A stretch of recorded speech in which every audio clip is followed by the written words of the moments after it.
मैं देखूं तो कोई 3 3 6 7 7 लोग थे तकरीबन। तो उस क्लास की चीजें हम ये तो नहीं है कि रिपीट करने जा रहे हैं, देखनी है जिसने वो देख सकता है। सिर्फ कुछ चीजें कि उन्हें पता चल जाएंगे चीजें मिलेंगी कहां से। वो ये था कि आपका एक तो ये कि प्री रैक मीट किया लोगों ने, अगर जो जिन लोगों ने प्री रैक मीट नहीं किया तो बेहतर है कि वो पहले प्री रैक मीट कर ले, यानी कि प्री रैक जो CS 106 का है तो होपफुली वो सबने पास किया हुआ है, ठीक है। जिन्होंने पास किया उनके लिए ठीक है। बाकी हमारे लैब जो करवा रहे हैं साथ आसिम करवा रहे हैं, और मटेरियल हम मूडल के ऊपर ज्यादा शेयर कर दिया करेंगे, और वीडियोस इसकी बन रही हैं तो यूट्यूब पे आप चेक कर लीजिएगा। अभी अपलोड तो नहीं किया पिछला लेक्चर, लेकिन वो कर देंगे तो फिर आप उसको चेक कर सकते हैं। इसलिए हम उसको रिपीट भी नहीं कर रहे हैं उस चीज को।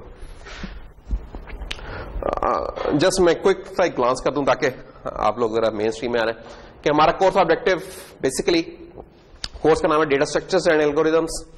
तो दो हिस्से हैं इस कोर्स के, एक है डेटा स्ट्रक्चर्स का पार्ट और एक है एल्गोरिदम्स का।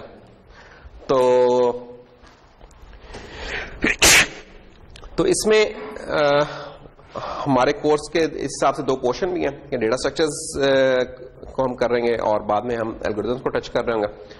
तो गोल हमारे इसमें ये कि आप लोग इस काबिल हो सकें कि आप चूज कर सकें कि यार किसी प्रॉब्लम के लिए ऑप्टिमल डेटा स्ट्रक्चर क्या होता है, एल्गोरिदम क्या होता है। अभी ये मैं दोनों जो बातें कर रहा हूं अभी सर के ऊपर से गुजर रही हैं, क्योंकि अभी हमें ये भी नहीं पता कि डेटा स्ट्रक्चर क्या होता है, और एल्गोरिदम ये भी नहीं पता कि एल्गोरिदम क्या चीज होती है। तो जब भी एल्गोरिदम का लफ्ज सुनते हैं तो हमें हमारे दिल में होता है कि यार कोई मुश्किल सी चीज है, तो हालांकि ऐसा कुछ भी नहीं है, वो हम देख लेंगे। दूसरा एक और चीज है जो हम बताते हैं स्टैंडर्ड लाइब्रेरी। तो हम देखेंगे कि स्टैंडर्ड लाइब्रेरी एक बना बनाया रिसोर्स अवेलेबल है जिसमें बहुत सारी चीजें बना के रखी हुई हैं। तो हमारा एक ये भी गोल होगा कि हम उसमें से चीजों को इस्तेमाल कर सकें। तो हम आपको इंट्रोड्यूस करवा देंगे कि स्टैंडर्ड लाइब्रेरी क्या होती है, और लैब में भी इसके ऊपर फोकस होगा। और फाइनली फिर हम अपना खुद बना रहे होंगे, डेटा स्ट्रक्चर्स भी अपने बना रहे होंगे, एल्गोरिथम्स भी खुद से बना रहे होंगे। तो ये 3 चीजें हैं कि एक तो हम चाहते हैं कि आप चूज कर सकें कि यार ऑप्टिमल क्या डेटा स्ट्रक्चर, उन्हें यूज कर सकें जो बने बनाए हैं, और जब ये दोनों काम कर लें तो आप अपने बना सकेंगे। जिंदगी में कभी ऐसा भी वक्त आ सकता है कि आपको शायद जो बने बनाई चीजें उनसे काम ना चले, तो आपको अगर सीखा हुआ है आपने कि यार बनाने कैसी हैं चीजें, तो आप फिर बना सकें उन चीजों को। तो ये हमारे कुछ ऑब्जेक्टिव हैं, और इसके लिए ये कुछ हमारी लंबी सी लिस्ट है, इससे घबराने की जरूरत नहीं है। क्योंकि होता है कि जो भी हम चीजें कर रहे होते हैं उसके लिए कोई एक सिंगल बुक कोई काफी नहीं होती। कुछ टॉपिक्स किसी जगह अच्छे दिए होते हैं, कुछ टॉपिक किसी जगह अच्छे दिए होते हैं, तो हमें जहां से अच्छी अच्छी चीजें मिलेंगी वहां से कर लेंगे कलेक्ट मेनली। लेकिन ये मार्केट वीज की बुक है, डेटा स्ट्रक्चर्स एंड एल्गोरिथम्स, ये आपको लाइब्रेरी में भी अवेलेबल है, वैसे भी मिल जाएगी मार्केट से, आप ले सकते हैं। बाकी फिर कुछ रेफरेंस बुक्स हैं, और जो सी स्लाइड्स वगैरह हम इस्तेमाल करेंगे वो ज्यादातर ये यूनिवर्सिटी ऑफ वाटरलू का एल्गोरिथम एंड डेटा स्ट्रक्चर्स का कोर्स है। ये मैं वैसे भी शेयर करूंगा आप लोगों के साथ, लिंक आप खुद भी उतार सकते हैं, पहले से उतार के रख सकते हैं। तो ये हम उधर से इस्तेमाल करेंगे, of course with some modification हम इसे इस्तेमाल कर रहे होंगे। ग्रेडिंग पॉलिसी जो कि थोड़ी बहुत ऊपर नीचे हो जाती होती है डिपेंडिंग ऑन के लोग किस तरीके से असाइनमेंट जमा करवा रहे हैं, क्विज दे रहे हैं। और कोर्स एलोकेशन में रिसोर्स जो एलोकेशन है वो क्या है कि हमारा शुरू के 2 या 3 लेक्चर्स हमारा प्लान है, एट मैक्स 4 लेक्चर्स के हम C++ का रिकैप कर लेंगे, क्योंकि आपको साल हो गया पढ़ा हुआ है। तो कुछ लोग कहते हैं कि ये साल बाद पढ़ा रहे हैं तो हमें दोहरा दें, हालांकि दोहरा के वो खुद आ सकते हैं क्योंकि पढ़ लिया हुआ है। लेकिन बहरहाल हम एक क्विक सा एक रिकैप कर लेंगे, देख लेंगे कि जो चीजें हमें ज्यादा मैटर करती हैं इस कोर्स में उनको दोहरा लेंगे, और फिर हम डेटा स्ट्रक्चर्स पे आ रहेंगे। और इसके ऊपर हमारे कुछ 4 वीक्स हैं, और उनके डिजाइन के ऊपर 6 वीक्स हैं हमारे, और फाइनली फिर एल्गोरिथम्स। अच्छा, ये इस तरह सीक्वेंशियल ऑर्डर में नहीं होंगे, ये होगा कि जब हम एल्गोरिथम्स को हो सकता है ये जो 4 वीक्स हमें रखेंगे, यानी कि आखिरी 4 वीक्स होंगे, हम एल्गोरिथम को हो सकता है बीच में यहाँ कहीं, जैसे इधर हमने लिखा कि एल्गोरिथम को कुछ टच कर रहे होंगे, कुछ आगे कर रहे होंगे, तो इस तरह होगा। लेकिन ओवरऑल एलोकेशन कुछ इस तरीके से होगी हमारे कोर्स की। और कोई खास बात नहीं। बाकी हमने ये देखा था कि हमारे इस कोर्स की मोटिवेशन क्या है, जो हमने कहा था कि यार जो हमने पहले प्रोग्रामिंग पढ़ी है उसका इससे क्या डिफरेंस है। तो हमने जो पहले प्रोग्रामिंग पढ़ी है उसमें से कुछ या ज्यादातर या तमाम टॉपिक्स हम लोगों ने पढ़े हुए हैं। हिस्ट्री ऑफ कंप्यूटिंग को अगर हम निकाल दें तो ऑब्जेक्ट्स, टाइप्स, कंसोल, आईओ, इन सी आउट करवाना, ये आप लोगों ने किया, लूप्स का इस्तेमाल करना, फंक्शंस बनाना, इफ एल्स की statements, exceptions I don't know क्या आपने पढ़ी, लेकिन डिबगिंग तो आपने की होगी, पढ़ी हुई है तो बस हाँ वो भी हो गया। तो फाइल इनपुट आउटपुट भी की हुई है, पॉइंटर्स भी किए हुए हैं, तो ज्यादातर चीजें आपने की हुई हैं। लेकिन ये जो आपने ज्यादा चीजें की हैं, दीज आर द टूल्स, ये टूल्स हैं जिनको हम इस्तेमाल करेंगे इस कोर्स में कुछ चीजें बनाने के लिए, ठीक है ना। So those are the basics of programming. अच्छा, उस कोर्स में भी लेकिन आपने ना कुछ डेटा स्टोरेज की टेक्निक्स देखी थी। वो डेटा स्टोरेज की टेक्निक अरेज तो डेफिनेटली आपने देखी थी, वेक्टर्स भी शायद पढ़े थे आप लोगों ने, लिंक लिस्ट पता नहीं की थी कि नहीं की थी, लेकिन दो चीजें आपने की थी, अरेज और वेक्टर्स किए थे। तो लेकिन उसमें आपने उनको इस्तेमाल किया था, आपने उसको एज ए डेटा स्ट्रक्चर के पर्सपेक्टिव से नहीं देखा था कि यार किस जगह किसको इस्तेमाल करना सूटेबल है, किसका नहीं है, जो कि हमारे इस कोर्स का फोकस है। कि इस कोर्स में हमें यही काम करना है कि जो भी हमारे पास डेटा स्ट्रक्चर आएगा हम उसको देखेंगे उसमें कैसे इस चीजों को इस्तेमाल करना है। तो स्टार्टिंग जो अगर देख लेंगे यार, ये क्लास हमें अंधेरी अंधेरी सी क्यों लग रही है, लाइट नहीं है, इससे कोई फर्क तो नहीं पड़ने लगा मेरे ख्याल में।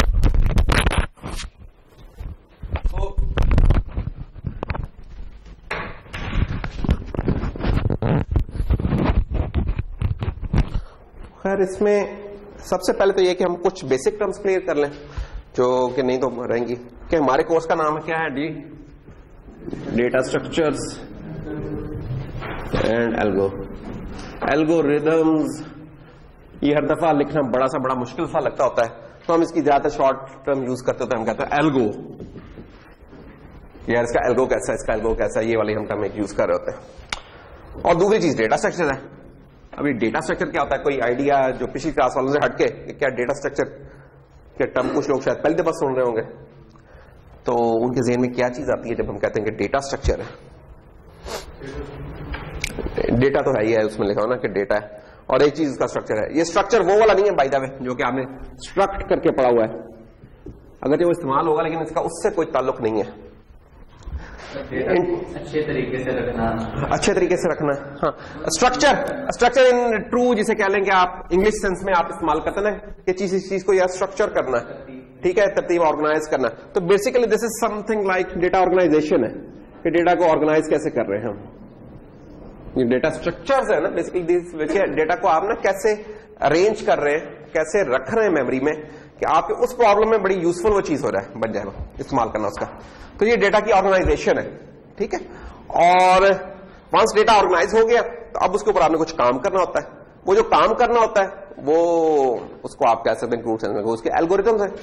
काम करना क्या हो सकता है कि यार मैंने लेट से डेटा क्या हो सकता है, डेटा ये हो सकता है कि यार पाकिस्तान के जितने भी है सिटीजन्स हैं उनका, अगर जिनका माशाल्लाह आप लोग बड़े हो ही गए थोड़े बहुत, तो आईडी कार्ड भी बन ही गए होंगे सबके, है ना। कुछ अभी छोटे हैं अभी, लेकिन जो जरा बड़े हो गए उनके आईडी कार्ड बन चुके हैं। तो फर्ज करें कि कोई जाके सर्च लगाते हैं नादरा के डेटाबेस में कि आप बैंक कार्ड बनवाने गए, तो बैंक कार्ड जब बनवाने जाए, अकाउंट खुलवाने जाए, तो क्या कहते हैं आपसे आईडी कार्ड मांगते हैं, और आईडी कार्ड लेके ना वो फिर देखते हैं कि यार ये वाकई है भी, इसका ये नंबर है कि नहीं है, या अगर आपने कोई सिम वगैरह लेने जाने तो अब भी आजकल आपसे आईडी कार्ड मांगा जाता है। तो क्या करते हैं, उनके पास नादरा ने अपनी साइट की एक्सेस दी होती है, वो जाके उनकी सर्च की विंडो में जाके पेश करते हैं, वो सर्च करके लाता है और कहता है ओ बिल्कुल जनाब ये भाई साहब हैं, ये इनका नाम है, ये वो वेरीफाई करते हैं, आपके जो क्वाइफ होते हैं उनसे वेरीफाई करते हैं, मैच करते हैं, तो आप अकाउंट खोल देते हैं, सिम दे देते हैं आपको, ऐसे ही। या अगर बायोमेट्रिक वेरिफिकेशन है तो आपने थंब प्रिंट लिया होता है उसको, इमेज को भी इवन वो उसके साथ मैच करने की कोशिश करते हैं। तो ये एक प्रॉब्लम है छोटी सी, जो कि तकरीबन आए रोज इस्तेमाल होती है। बैंक वालों को इस्तेमाल है ही है, जो भी सिम देने वाले हैं उनको भी इसका इस्तेमाल है, और भी बहुत सारी चीजों में इसका इस्तेमाल है। तो वो अब एक डेटा पड़ा हुआ है, वो डेटा छोटा नहीं है। अगर पाकिस्तान की आबादी अगर हम इस वक्त लगा लें कि 20 करोड़ है, 20 करोड़ का मतलब हो गया कि 200 मिलियन, और इसमें अगर हम एज्यूम कर लें कि एटलीस्ट 50% लोग ऐसे हैं जो कि आईडी कार्ड वाली रेंज में है, यानी कि 18 साल से अबव है, तो 100 मिलियन का ही डेटा बन जाता है। बाकी छोटे हैं बच्चे, इनका जारी बात नहीं बन सकता, तो 100 मिलियन ऐसे लोग हैं जिनका है डेटा। अब 100 मिलियन लोग तो बहुत ज्यादा होते हैं, लेकिन अगर इसको मेगाबाइट्स में लेके जाए तो 100 मेगा बनता है, क्या ख्याल है? 100 मेगा आइटम्स हैं, आइटम्स हम इन्हें कहेंगे, million in terms of mega. अब ये आइटम मैंने कहा, मैंने बाइट्स नहीं कहा। अब ये मेगा आइटम्स क्या हो सकते हैं नादरा के डेटाबेस में? मुख्तलिफ चीजें इसमें हो सकती हैं। सबसे पहले तो शायद आपका वो CNIC नंबर ही है, ठीक है, कि यार 1 2 3 4 5 6789012-1 कुछ फॉर एग्जाम्पल इस तरह कुछ हो जाएगा। फिर उसके बाद जनाब आपका नेम आ रहेगा, फिर आपका फादर्स नेम आ रहेगा, फिर आपका एड्रेस आ रहेगा, और भी चीजें होती हैं वो बास का तो जेंडर आ गया, बिल्कुल सही जेंडर आ गया। एड्रेस भी दो किस्म के होते हैं आपके, कि आपका एक वो होता है टेम्परेरी और एक होता है मुस्तकिल एड्रेस। फिर इसके अलावा कुछ और भी डेटा होता है जो फॉर्म में फिल नहीं कराते, लेकिन अगर वो फिल करा लें तो बड़ा फायदा हो सकता है उसका, कि उसमें तो पूछा गया होता है कि आपका यार ब्लड ग्रुप क्या है फॉर एग्जाम्पल, उसमें आपकी तालीम का पूछा जाता है कि आपकी तालीम कितनी है, और इस तरह की मुख्तलिफ चीजें कि प्रोफेशनल एजुकेशन ले रहे हैं कि नहीं ले रहे हैं, कुछ और भी इस तरह की चीज, और मजहब का होता है खाना कि रिलीजन क्या है आपका, तो इस तरह की चीजें होती हैं। अब ये जो चीजें है ना, इस पूरी चीज को मैं कह सकता हूं कि यार ये मेरा एक रिकॉर्ड है, एक पर्सन का रिकॉर्ड है। और बाय द वे इस रिकॉर्ड को रखने के लिए शायद अगर मैं एक रफ एस्टिमेट लगाऊं तो हो सकता है मुझे 1 किलोबाइट्स चाहिए इस रिकॉर्ड को सेव करने के लिए। 1 किलोबाइट को अगर मैं अब इससे अगर मल्टीप्लाई कर दूं तो डेट विल बी 100 गीगाबाइट्स बन जाएगा, नॉट आइटम्स, अब ये बाइट्स बन जाएगा क्योंकि ये आइटम है। और एक आइटम का आइटम कह लें या रिकॉर्ड कह लें, इसका साइज इतना था कुछ, तो 100 गीगाबाइट्स में से सर्च करना है, ठीक है। और सर्च भी जौन सा हो रहा है ना, वो आपका CNC नंबर चेक करने की कोशिश की जा रही है। अब CNC नंबर देखें तो यही माशाल्लाह कोई 10-12 डिजिट्स का तो ये बन जाता है, तो इसकी नंबर सर्च नहीं हो रही भाई साहब, इसको नंबर सर्च करके नहीं किया जा रहा, इसको स्ट्रिंग सर्च करके किया जा रहा है। तो उसका मतलब है कि 10-12 बाइट्स आप चेक कर रहे हैं हर रिकॉर्ड में जाके कि यार अच्छा ये तो नहीं है, ये तो नहीं है, ये तो नहीं है। और डिपेंडिंग ऑन वो मशीन कैसी तेज है, डेटा कैसे ऑर्गेनाइज है, इस काम को करने में 3-4 मिनट से 3-4 दिन लग सकते हैं, डिपेंडिंग ऑन डेटा को कैसे अरेंज किया गया है, इतना टाइम लग सकता है। तो अब उधर ये बहुत इंपॉर्टेंट होता है कि जब इतना बड़ा डेटाबेस हो, इस चीज को हम डेटाबेस कह देते हैं। ये जो रिकॉर्ड है ना, जो हम डेटाबेस का लफ्ज सुनते होते हैं ना, इसी चीज को ये डेटा सारा इकट्ठा किया ना, इसको हम कह सकते हैं बहुत सारे लोगों का एक डेटाबेस है जिसमें उनका डेटा इकट्ठा किया हुआ है। और डेटा क्या है? डेटा ये वाली चीज है जो भी आपके एक पर्सन की इंफॉर्मेशन है वो सारी है, ये डेटा है, और बहुत सारे लोगों का रिकॉर्ड मिलकर ये वो एक डेटाबेस बना रहा है, ठीक है। अब हम चाहते हैं कि यार ये डेटा ऐसे तरीके से स्ट्रक्चर किया जाए कि मेरी कुछ रिक्वायरमेंट्स मीट कर ले। मेरी रिक्वायरमेंट बड़ी मुख्तलिफ किस्म की है। मसलन मेरी एक रिक्वायरमेंट ये है कि मैं चाहता हूं कि जब मैं इसमें से सर्च करूं तो ठक करके मुझे जवाब मिले। ठक करने से मुराद ये नहीं कि इसी तरह आगे शायद 1-2 मिनट में जवाब आ रहा है तो मैं उसे भी समझूंगा कि काफी है। एक मेरी ये रिक्वायरमेंट है कि फॉर एग्जाम्पल बैंक गया या किसी चेक पोस्ट पे किसी ने रोक लिया मुझे, उसने आईडी कार्ड दिखाया, पता चला कि आईडी कार्ड कोई 2 नंबर बना हुआ था, चेक किया, अगर उसने आधा घंटा लगा दिया फिर तो गाड़ियों की क्यों लग जाएगी, अच्छी चीज नहीं है। तो हम चाहते हैं फास्ट सर्चिंग होनी चाहिए। सेकेंडली हम चाहते हैं कि यार इस डेटाबेस में से हम चीजों को अगर मैंने कोई इंसर्ट करना रिकॉर्ड या रिमूव करना तो वो भी आसान हो। फॉर एग्जाम्पल किसी फैमिली मेंबर की डेथ हो गई है तो रिमूव करना पड़ेगा, कोई नया फैमिली मेंबर आ गया जनाब उसको इंसर्ट करना पड़ेगा उसका रिकॉर्ड, तो ये वाली चीजें आसान हो, ठीक है। तो ये कुछ इस तरह की, अच्छा ये कुछ जो रिक्वायरमेंट्स हैं ये बड़ी वो भी हो सकती हैं, एक दूसरे के कंपटीशन में हो सकती हैं। कंपटीशन में किस तरह कि एक रिक्वायरमेंट को मैं अच्छे तरीके से एड्रेस करूंगा तो दूसरी पीछे रह जाएगी, दूसरी को करूंगा तो पहली अच्छी रहेगी, तो ये सीसा सा चलता रहेगा। इसको जरा देख लेते हैं कि हमने लास्ट टाइम जो लास्ट लेक्चर था ना उसमें हमने ये कहा था कि यार जो हमारी अरेज है ना जो आप लोगों ने पढ़ी हुई है, या वेक्टर्स भी जो आप लोगों ने पढ़े हुए हैं, वो इस हिसाब से बड़े अच्छे हैं कि वो आपको ना सर्च करने में बड़े हेल्पफुल होते हैं। अगर आपने जस्ट नंबर सर्च करना है या एक्सेस करना है किसी चीज को, उसमें बड़े शानदार है। वो कैसे? क्या आपने एक अरे बनाई 10 एलिमेंट्स की लेट से या 5 एलिमेंट्स की, आप कहते हैं मुझे इसका तीसरा आइटम दे दो, तो अरे में जब आपने तीसरा आइटम लेना होता है तो आप क्या लिखते हैं? आप सिंपली अरे तीसरा मेरा अगर 0 से शुरू किया ये उस सेंस में तीसरा है, ठीक है। तो आप ये लिखेंगे, आपको जवाब मिलेगा, आप इसको सी आउट करवा लेंगे, कोई मसला ही नहीं है इसके अंदर। इसको हम बोलते हैं कि रैंडम एक्सेस हम इसको कर सकते हैं अरे को बड़े फास्ट वे में। अच्छा ये वाली जो चीज है ना, ये एक और डेटा स्ट्रक्चर है बड़ा मशहूर है जमाने, जिसको हम बोलते हैं लिंक लिस्ट। उसमें ये पॉसिबल नहीं होता। लिंक लिस्ट का फिर हमने एक शॉर्ट सा एक लास्ट टाइम ना एक इंट्रो सा करवा दिया था कि यार उसमें क्या होता है कि जैसे ये अरे है ना बनी हुई, तो जो लिंक लिस्ट होती है अरे में, तो अरे की फिर हमने कुछ प्रॉपर्टीज भी जल्दी से बता दी नहीं कि यार एक अरे बनी हुई है हमारी इंट अरे, इसका साइज है लेट्स से 5 एलिमेंट्स। तो हमने ना एक पिक्चर बनाई थी यही इस अरे की, जिसमें हमने 1 2 3 4 ये बना दिए। तो हमने कहा यार ये अरे का 0th मेंबर है, ये 1 है, 2 है, ये लिख ले 3 है, ये लिख ले पूरा 4 है, ठीक है। और प्लस हमने कहा था दिस इज अरे, और कुछ और भी हमने काम कर लिए थे, लेट्स से 100 है, 104 है, 108 है, 112 है, 116 है, 120 है। जब हमने ये वाली चीज लिखी और अगर इसके अंदर कुछ भर भी दें हम, लाइक से 20 -1 3 4 10, तो 20 -1 3 4 और 10 हमने कर। अब ये जो चीज हम बनाते हैं मेमोरी में कुछ इस तरीके से बन रही है, ठीक है। हमें एक तो इसका विजुलाइज करना आना चाहिए, अगर नहीं आता तो कोई बात नहीं, हम इस चीज को लर्न करने की कोशिश करें कि जब हमने कोई लाइन ऑफ प्रोग्रामिंग लिखी हो हम ये देखेंगे मेमोरी में वो चीज कैसे चल रही है, हमारे लिए बहुत इंपॉर्टेंट है, बहुत ज्यादा। अगर हम विजुलाइज कर सकेंगे तो हमें प्रोग्रामिंग ठीक सी आ जाएगी। अच्छा देखें, ये लास्ट टाइम भी मैंने क्वेश्चन पूछा था उन लोगों से, नहीं है अब ये नए लोगों से, कि अगर मैं लिख दूं सी आउट अरे तो स्क्रीन पे क्या प्रिंट होगा?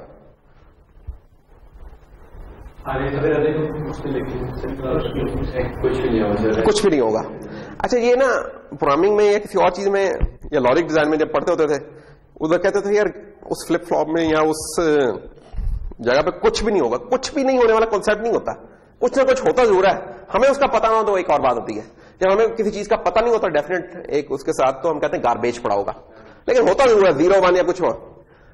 अब यहां भी हो रहा है, अब ये लाइन अगर एग्जीक्यूट हो रही है, बिल्ड हो गया प्रोग्राम, तो कुछ ना कुछ तो हो रहा है, तो ये तो हम कह नहीं सकते कि कुछ नहीं हो रहा। तो क्या हो रहा?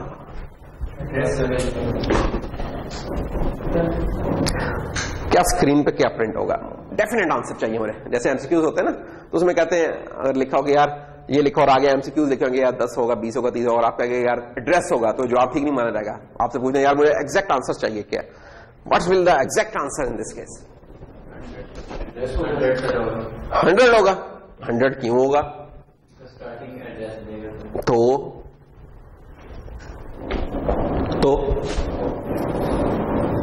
क्यों होगा? यानी कि ठीक है जवाब ठीक है, लेकिन क्यों होगा? क्योंकि जो अरे का नाम है ना, अरे का नाम है इसका स्टार्टिंग एड्रेस है। अगर आप ये इमेजिन कर रहे हैं कि यार जब मैं प्रिंट करूंगा तो जनाब ठक लाइन में सारे प्रिंट हो रहेंगे स्क्रीन के ऊपर, ऐसा नहीं होगा। अगर कोई ये सोच रहा है कि यार जैसे ही सर ने ये लिखा और सर ने मुझे कहा था कि ये प्रिंट करने ये सारे वेरिएबल्स जो लिखे हुए, तो जनाब मैं अरे लिखता हूं तो इंशाल्लाह जादू हो जाएगा, कुछ स्क्रीन के ऊपर 20 -1 3 लाइन लगा के खड़े हो रहेंगे। नहीं, ऐसा नहीं होगा। क्यों? क्योंकि अरे का जो नाम है वो उसका एड्रेस है और स्टार्टिंग एड्रेस होता है। सो दिस थिंग इज अच्छा। और ये बताएं आपने क्योंकि पढ़ी है, तो अब क्या स्क्रीन में प्रिंट होगा? तो पहले क्या था? पहले भी 100 था। अब ये जो लफ्ज यूज कर लिया ना आपका, तो मैं परेशान होगा कि यार कि अब मैं आगे कोई फर्क हो गया। हाँ ये देखें, दिस इज एड्रेस। और हमने जो अभी जो पुरानी एक सी पढ़ी थी C++, उसमें हमने पता था कि किसी भी चीज के जो डेटा वेरिएबल उससे पहले एम्परसेंड लगा लें तब उसका एड्रेस मिल जाता है। तो हमें पता है अरे का नाम क्या होता है, उसका स्टार्टिंग एड्रेस होता है। तो अरे का पहला एलिमेंट कौन होता है? 0। तो अगर मैं सिंपल ये लिख दूं तो स्क्रीन पे क्या प्रिंट होगा? 20। अगर मैंने एम्परसेंड लगा दिया तो इस 20 का एड्रेस प्रिंट हो जाएगा। और एड्रेस हमेशा स्टार्टिंग एड्रेस होता है उस लोकेशन का। ये नहीं कि 100 की बजाय 101 या 102 प्रिंट हो जाए, नहीं, ऐसा नहीं होता। ये चीज होगी, ठीक है। तो दोनों केसेस में जवाब हमारा 100 प्रिंट हो जाएगा, ठीक है। सही है यहां तक तो? अच्छा, अगर मैं अब ये कहूं कि यार मुझे इस जगह का एड्रेस चाहिए, तो क्या होगा? मैं सिंपली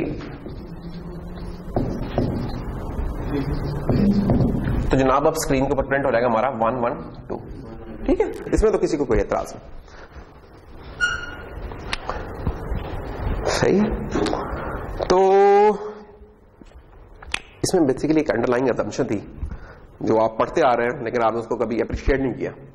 वो ये है कि अरे के अंदर ना जो डेटा पड़ा होता है कंटिग्यूअस पड़ा होता है। बैक टू बैक, कोई बीच में स्पेस नहीं कि एक बाइट छोड़ी है कि यार जरा गर्मी मुझे ज्यादा लग रही है, एक बाइट जरा आगे होकर बैठ, ऐसा नहीं है, ठीक है, या ठंड है जरा इधर ही आके बैठ जाए भाई मेरे साथ ही बिल्कुल बैठ, नहीं ऐसा नहीं है, बिल्कुल बैक टू बैक साथ ठक ठक ठक ठक। उससे फायदा क्या हुआ? उससे फायदा यह हो कि आपको सिर्फ पहले आइटम का एड्रेस बताने की जरूरत है, बाकी चीजें फिर खुद ब खुद निकाली जा सकती हैं। लेकिन ये कब पॉसिबल हुआ? जब इनके दरमियान में कोई गैप नहीं था। यानी कि देखें, जब मैंने कहा ना कि तीसरे का मुझे चाहिए, तो मैंने कहा यार मुझे स्टार्टिंग एड्रेस, उसमें मैं 3 लिख दूंगा और उसका एम्परसेंड, तो होगा क्या? पीछे क्या होगा? पीछे ये हो रहा है कि अरे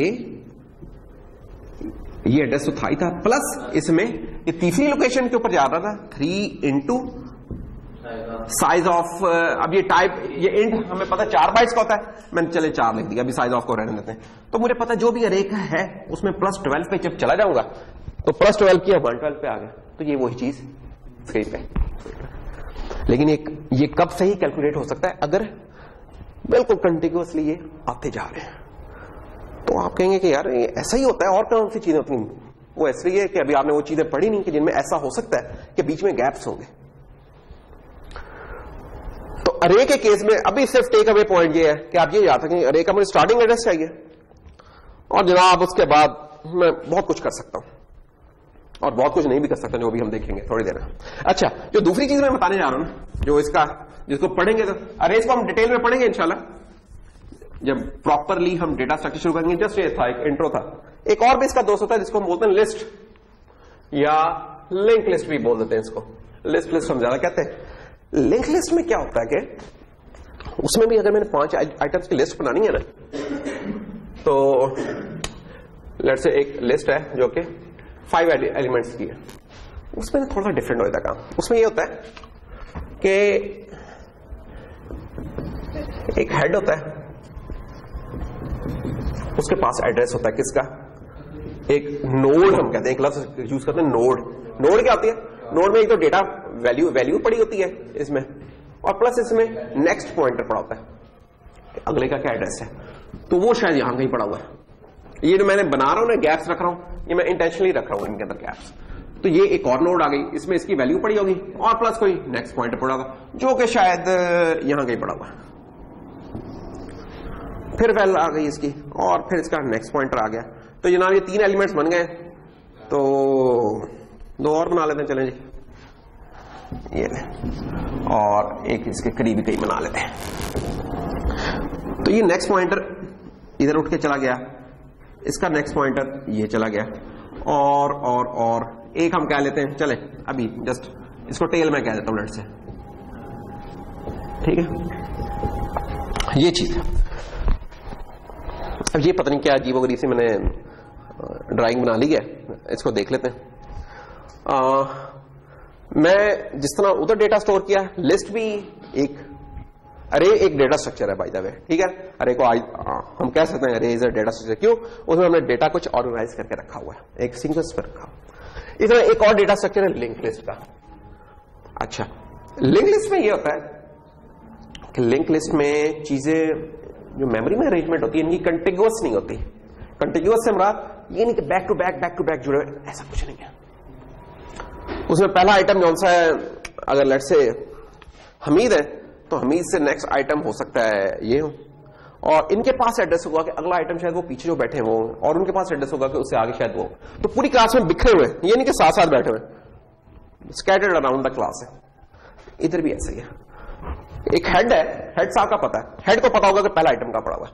इसने कहा यार पहला आइटम ना मेमोरी में पड़ा हुआ है 2000 लोकेशन में, तो ये जनाब मेमोरी में ये लोकेशन है 2000। यहां आए तो यहां पड़ी थी वैल्यू 20। हमने कहा यार आगे वाला कौन? उसने कहा आगे वाला। अच्छा, आगे वाला ना पड़ा हुआ है ये 2000, मैंने इधर रखा हुआ है।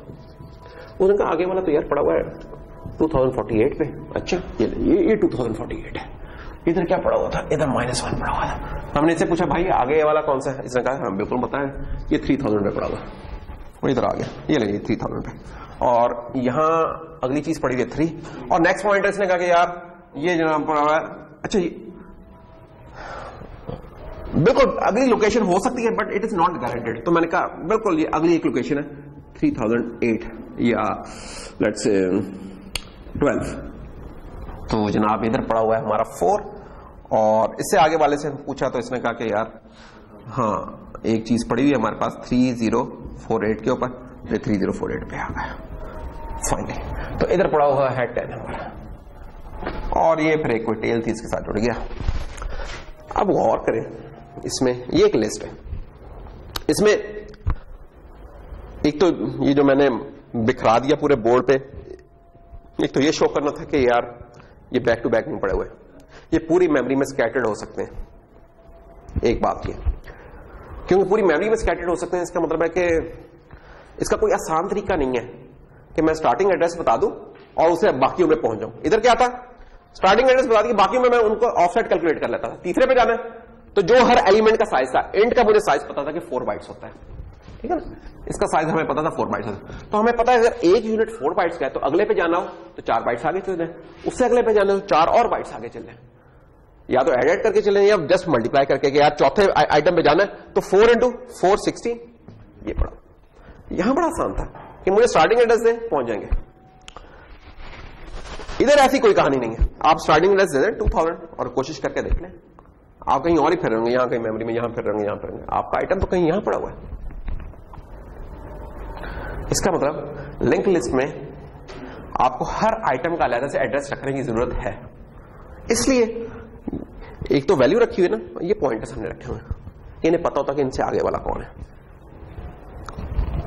इससे अगली बात जो हम ड्राइव कर सकते हैं वो ये कि अगर मैंने अब तीसरे आइटम पे जाना है तो मेरे पास कोई डायरेक्ट तरीका नहीं है पहुंचने का। सबसे पहले मैं हेड साहब के पास जाऊंगा, कहूंगा यार पहले आइटम को जगह बताओ, उसने कहा, उसके पास जाके मैंने उससे अगले का देखा, दूसरे का, और उससे जाके फिर मुझे तीसरे का पता चला। मुझे थ्रू प्रॉपर चैनल का एक लफ्ज सुना होगा कि थ्रू प्रॉपर चैनल होता है, ठीक है ना। जैसे हमारी यूनिवर्सिटी में क्या होता है कि एचओडी के पास जाना, जब उसका दरवाजा खड़खड़ाया पहुंच गया, यदि डीन के पास जाना ठक पहुंच गया, रैंडमली एक्सेस कर सकते हैं। कुछ जगह ऐसी मिलेंगी आपको कि जहां पहले आप छोटे से जाए, फिर उससे बड़े, फिर उससे बड़े, फिर जाके आप पहुंचते हैं, ऐसा होता है। उसको हम कहते हैं थ्रू प्रॉपर चैनल जाना। यहां भी हमें थ्रू प्रॉपर चैनल जाना पड़ रहा है, केवल इसके पास आएंगे, इसको पता है इससे आगे क्या, क्योंकि हमारे पास कोई रास्ता ही नहीं है, इसका एड्रेस इसको पता है, किसी और को नहीं पता, मजबूरी है। तो अब मैंने अगर पहुंचना है तो मुझे कोई 3 ऑपरेशन करने पड़ेंगे, फिर मैं यहां पहुंचूंगा, वैसे पॉसिबल नहीं। उधर ऐसा नहीं था, फास्ट एक्सेस थी, रैंडम एक्सेस थी, यहां रैंडम एक्सेस नहीं है, थ्रू प्रॉपर चैनल आप जा सकते हैं। प्लस एक और काम भी हुआ है कि वहां अगर मैं पूछूंगा यार इस अरे ने मेमोरी में कितनी जगह खाई हुई है, तो कितनी जगह खाई हुई है, 5 बाइट्स, फिर इंटीजर 8 बाइट्स का हो गया। ये कौन सा इंटीजर है जो 8 बाइट्स का है? 4 बाइट्स का। अच्छा 8 का भी होता है। अगर हम बते हम एजम्पशन हमारी इसमें ये होगी इस कोर्स में कि हम ना जो एनवायरनमेंट जिसमें काम करें प्रोग्रामिंग एनवायरनमेंट 32 बिट की है, ठीक है, तो 32 बिट की एनवायरनमेंट होगी तो उसमें इंटीजर हमारा 4 बाइट्स का भी मिल जाएगा, और 8 बाइट पे चले जाएंगे तो 64 पे जाएंगे तो फिर 8 का हो जाएगा। तो 32 की है तो इसलिए हम इंटीजर को 4 बाइट्स ले सकते हैं सेफली। तो 4 इंटू नंबर ऑफ यूनिट्स, ठीक है, क्लेज का एक बाइट का अगर 10 रुपए का तो 5 कितने का आते हैं, ये वाला सवाल है, 50 रुपए का। उधर तो डिस्काउंट दे देगा, इधर कोई डिस्काउंट नहीं मिलेगा, इधर वही साइज मिलेगा, ठीक है। तो 5 इंटू 4 20। इधर अगर हम आए तो इधर की मेमोरी है रिक्वायरमेंट 20 बाइट्स। वैसे by the way just to clear, byte बड़ी होती है कि बिट बड़ी होती है? ओह जबरदस्त यार, तुम लोग चीते हो, कोई लोग मुझे यही बताना पड़ता कि यार बिट छोटी होती है। एक बाइट में कितनी बिट्स होती हैं? जबरदस्त यार, देखो काफी सारी चीजें तुम लोगों को आगे हुई हैं, तो बस ये तो फिर आसान काम है, बात का तो लोग उसमें फंस जाते हैं। तो इतनी बाइट्स है, और बिट्स अगर मैं कहूं तो ये हो रहेंगी 160 बिट्स, ठीक है। खैर बाइट्स में हम चलेंगे। ये चीज कितनी जगह ले रही होगी? एक तो ये है एडिशनल ओवरहेड, इसके बगैर भी वैसे काम हो सकता है, ये मैंने वैसे डाल दिया है, इसको इग्नोर हम कर सकते हैं अभी फिलहाल। अगर इन दोनों को इग्नोर भी कर दें तो स्टिल एक वैल्यू खुद जो इंटीजर है, और पॉइंटर अगर 32 बिट में तो पॉइंटर भी हमारा 32 बिट्स का ही पॉइंटर होगा, यानी कि 4 बाइट्स ही वो खाएगा। तो हर नोड 8 बाइट्स खाएगा। तो कितनी नोड है इस तरह की? 5, तो 40 बाइट्स एट मिनिमम। हम कहेंगे लेफ्ट इसके लिए एग्जैक्ट यूज नहीं करेंगे, हम कहेंगे एट मिनिमम 40 बाइट्स तो खा ही रहा है। और अगर हम इनका ओवरहेड डाल दें, इस हेड का, इस टेल का, तो 8 या 4 बाइट्स और डाल रहे हैं आप इनकी, ठीक है। तो प्लस 8 अगर इसकी डाल लें, प्लस 8 उसकी डाल लें, तो 56 बाइट्स पे पहुंचे। और लिस्ट जो हम देखेंगे, हम पढ़ेंगे, वो डबली लिंक लिस्ट होगी। डबली से क्या हमारा, उसे आगे वाले का भी पता होगा, उसे पीछे वाले का भी पता होगा। तो ये नेक्स्ट एनपी जो लिखा हुआ ना, N stand for next pointer, कि नेक्स्ट एड्रेस कौन सा, पॉइंटर का मतलब एड्रेस कौन सा है, तो प्रीवियस भी पता होगा, ठीक है। तो प्रीवियस पॉइंटर भी आप कह सकते हैं पीपी। तो एक और आ जाएगा पीपी, प्रीवियस पॉइंटर है जी। पॉइंटर ये हम देख लेते हैं, ये आज हम थोड़ी रिवाइज करेंगे, उसमें देख लेंगे। अभी जस्ट 4 बाइट्स का, वो हम उसको थोड़ा डिस्कस। तो खैर, तो अगर डबली लिंक लिस्ट है तो 4 हो गई, तो हर यूनिट का साइज अब हो गया 12। तो 12 इंटू 5 प्लस हेड और टेल उनके डाल, तो एटलीस्ट 60 बाइट्स तो है ही है। तो कहां वो 20 में हो रहा था, और 60 से ज्यादा, इसके लिए मिनिमम का, उसके लिए एग्जैक्ट कलर चूज कर रहे थे, ये मिनिमम है, इससे कुछ ऊपर है, डिपेंडिंग ऑन इंप्लीमेंटेशन, वो कितना ऊपर है वो हम नहीं बताते होते। 3 टाइम्स है, तो फिर क्यों इस्तेमाल कर रहे हैं? नहीं, रैंडम के लिए वो थी, वो भी वो अच्छा है, वो भी वही चीज अच्छी है। अरे ना बुरी तरीके से फेल हो जाती है अगर इसका साइज चेंज करना चाहें आप, फॉल्ट हो जाती है। अरे में पॉसिबल ही नहीं है इनफैक्ट। अगर कंपाइल टाइम में रहे ना, अगर आपका यार 10 एलिमेंट्स की रे बनाए, थोड़ी देर बाद ख्याल है यार 11 की मुझे चाहिए, वो कहेगा नहीं मैं तो नहीं बनाऊंगा, नहीं अरे बनाओ, ठीक है। और अच्छा, फिर उसका एक तरीका है, एक और हमने चीज पढ़ी है, डायनामिक मेमोरी एलोकेशन, जिसे हम कहते हैं डायनामिक अरेज, उसके थ्रू हो सकता है। स्टिल उसके थ्रू भी जो होता है वो पिछली वाली के साथ कुछ नहीं कर पाता, वो नई बनाता है और पिछली को खत्म कर देता है, ठीक है ना। यानी पिछला बंदा पूरा गायब हो जाता है। मैं कहता हूं यार ये भाई साहब इनकी लेंथ अगर 2 इंच इधर और हो जाए, वो कहेगा इसको फारिग करो, क्यों, चलो ये एक और नया बंदा बनाया जिसकी 2 इंच। लिंक लिस्ट जरा और चीज है। लिंक लिस्ट में ये है ना भाई साहब, ये थोड़ा सा कान में खींचेंगे ये जगह निकाल देगा। अच्छा, ये एक फायदा। तो अरेज मार खाती हैं अगर आपने इनका साइज चेंज करना हो। अगर आप कहेंगे बीच में मुझे ख्याल आया, उस सर मैं भूल गया था, मेरे एक और सब्जेक्ट में क्विज में 6 नंबर आए थे, क्विज नंबर जो था ना 4था, जो आपने इधर लिखा नहीं। मैं कहूँ अच्छा यार फिर क्या करें, अब मैं इधर तो जगह बना नहीं सकता, तो मुझे पूरी अरे डिलीट करके एक और अरे बनानी पड़ेगी जिसका साइज 6 एलिमेंट्स होगा, और चौथे में मैं नई वैल्यू डालूंगा। लिंक लिस्ट इधर उठ के आती है, कहती है चौथा भूल गया तो कोई मसला नहीं, कहेगा ये लो एक नोड बनाई, कहीं भी बना ली, कोई टेंशन नहीं थी सर। सिंपली इसने इसका ये पॉइंटर उठा के इसको पॉइंट करा दिया और इसका नेक्स्ट पॉइंटर इधर करा दिया, सिर्फ ये 2 ऑपरेशंस, कुछ नहीं। मॉडिफाई करना बहुत आसान है लिंक लिस्ट को, एक्सट्रीमली इजी, जो कि उधर नहीं था पॉसिबल, इधर बहुत आसान है। इधर अगर आपने इसको मॉडिफाई करना है तो जितने साइज की अरे उतने ऑपरेशंस आपको एटलीस्ट परफॉर्म करने पड़ते हैं। जितने साइज की अरे है उतने ऑपरेशन परफॉर्म करते हैं। तो हम कहते होते हैं कि यार मॉडिफिकेशन जो अरे के अंदर होती है ना, उसकी कॉस्ट होती है लीनियर। लीनियर क्यों? कि जितना साइज है उतनी ऑपरेशन परफॉर्म करने, तो लीनियर हम कहते हैं इसकी कॉस्ट। तो हम कहेंगे कि लीनियर है। यहां मॉडिफिकेशन लीनियर नहीं है, यहां ये मेरी लिंक लिस्ट मिलियंस की है, हो जाए जब भी मैंने कभी ऐड या ड्रॉप करना है, मुझे 2 ऑपरेशन या 1 ऑपरेशन परफॉर्म करना है, लेट से, ठीक है। वो चाहे 4 एलिमेंट्स के रहे तब भी एक करना है, लिस्ट है 4000 के फिर भी वो एक, और 10 लाख की फिर भी वो एक ही है। तो इधर अगर फिक्स कॉस्ट हो रहा है जो कि इंडिपेंडेंट है उस चीज के साइज से, तो इससे अच्छा डेटा स्ट्रक्चर कोई नहीं हो सकता उस काम के लिए। तो ये इस काम के लिए फिर बहुत अच्छी है। ये कहती है मेरा जो मर्जी साइज कर दो, जब भी इंसर्शन या डिलीशन करनी होगी ना जनाब, आप ये 2 ऑपरेशन परफॉर्म करेंगे, ठीक है ना।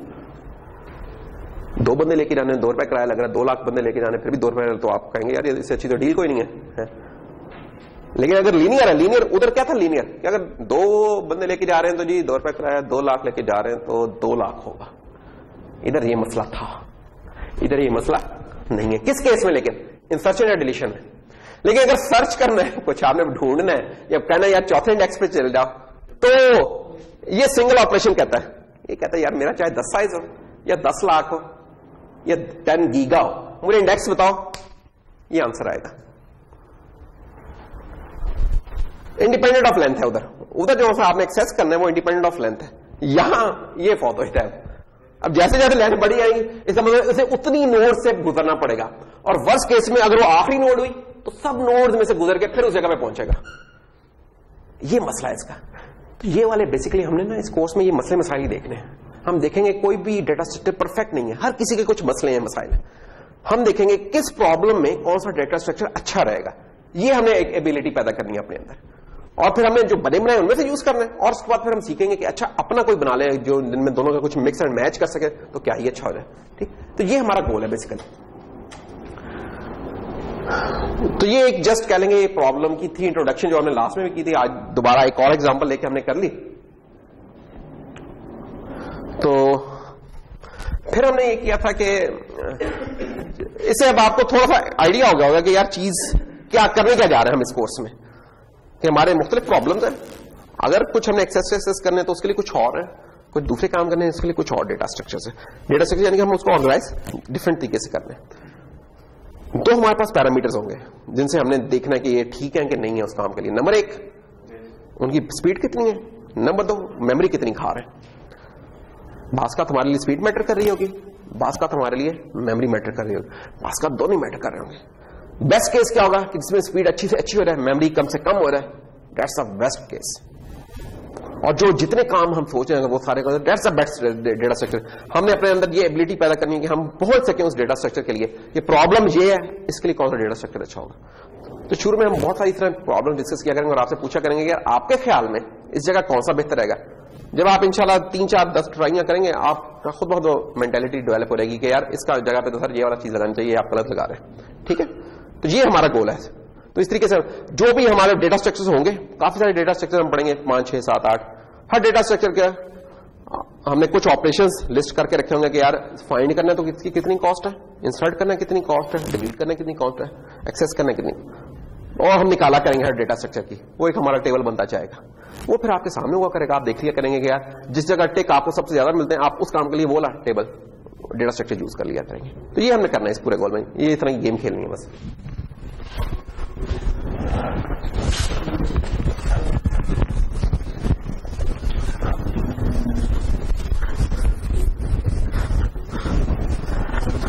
बीइंग इलेक्ट्रिकल इंजीनियर आप लोगों का ये प्रोग्रामिंग रिलेटेड कह सकते हैं आखिरी कोर्स है। अगर सीएस और सॉफ्टवेयर वाले हो तो उनके और भी फिर चल रहते हैं, क्योंकि डेटा स्ट्रक्चर का कोर्स होता है, ये प्री रेक होता है ऑपरेटिंग सिस्टम के लिए। ठीक है, या नेटवर्क प्रोग्रामिंग वगैरह जो करनी है उसके लिए चाहिए होता है ये वाला कोर्स। तो आप लोगों का कह लेंगे एक किस्म का आखिरी कोर्स होगा, लेकिन एज ए एप्लीकेशन तो आप यूज करते रहेंगे, पूरी इंजीनियरिंग में आपके वही है। Number 2, being an electrical engineer हमारा डेटा स्ट्रक्चर पढ़ाने का स्टाइल डिफरेंट होगा उसकी निस्बत जो कि सीएस वालों को पढ़ाया जाता है।